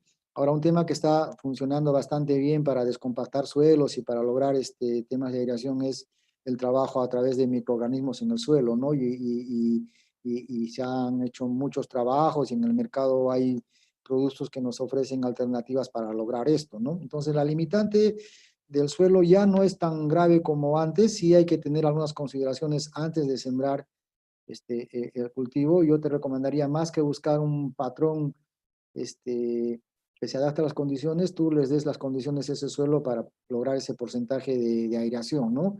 Ya sea con un subsolado, ya sea con incorporación de algún tipo de materia orgánica, podría ser, no sé, hojarasca de arroz, algún tipo de virutas, etcétera, ¿no?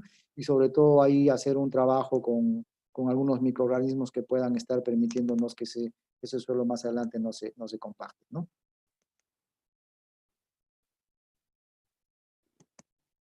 No sé si hay más preguntas. Sí, sí, a las preguntas. Pregunta el señor José Sangustuña, pregunta, ¿qué pasa si la conductividad está en 0.5 y máximo 2 en el agua?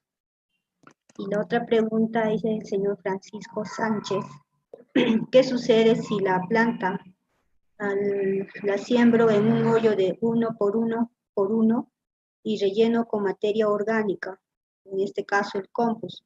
Igual debo hacer el análisis de suelo o de la materia orgánica a utilizar. A ver, en el primer caso, va a depender mucho si el agua que estás utilizando tú o es agua de riego, me dices, ¿no? Entonces va a depender mucho si vas a regar en gravedad o vas a regar en goteo, ¿no? Nosotros cuando trabajamos sistemas de goteo, en ese fertilizante necesitamos disolver sales, y esas sales, lógicamente, que van a elevar la conductividad eléctrica del agua que va a llegar a la planta, ¿no? Entonces, teóricamente, se pide de que el agua, por medio del fertirriego, el agua que nosotros vamos a tener en los goteros, no deba pasar de 2.5 decisímetros, ¿no? Entonces, si tú tienes un agua de 2, ya se te complica un poquito el tema de diluir fertilizante ahí, ¿correcto? Pero si tienes un agua de 0.5, es un agua excelente para riego en cuanto a conductividad. Habría que ver otros parámetros ahí y te va a permitir disolver fertilizantes sin ningún problema, ¿no?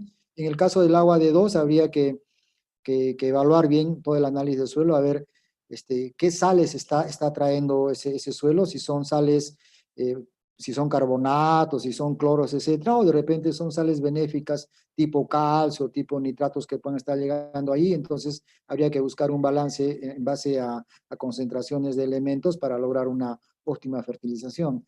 Pero lo adecuado sería de no pasar de 2.5 decisímeles en el gotero para hacer un fertirriego, ¿no? Ahora, si es un agua para regar por gravedad, no te va a causar mucho problema con ciertos cuidados en la elección de los fertilizantes, ¿no?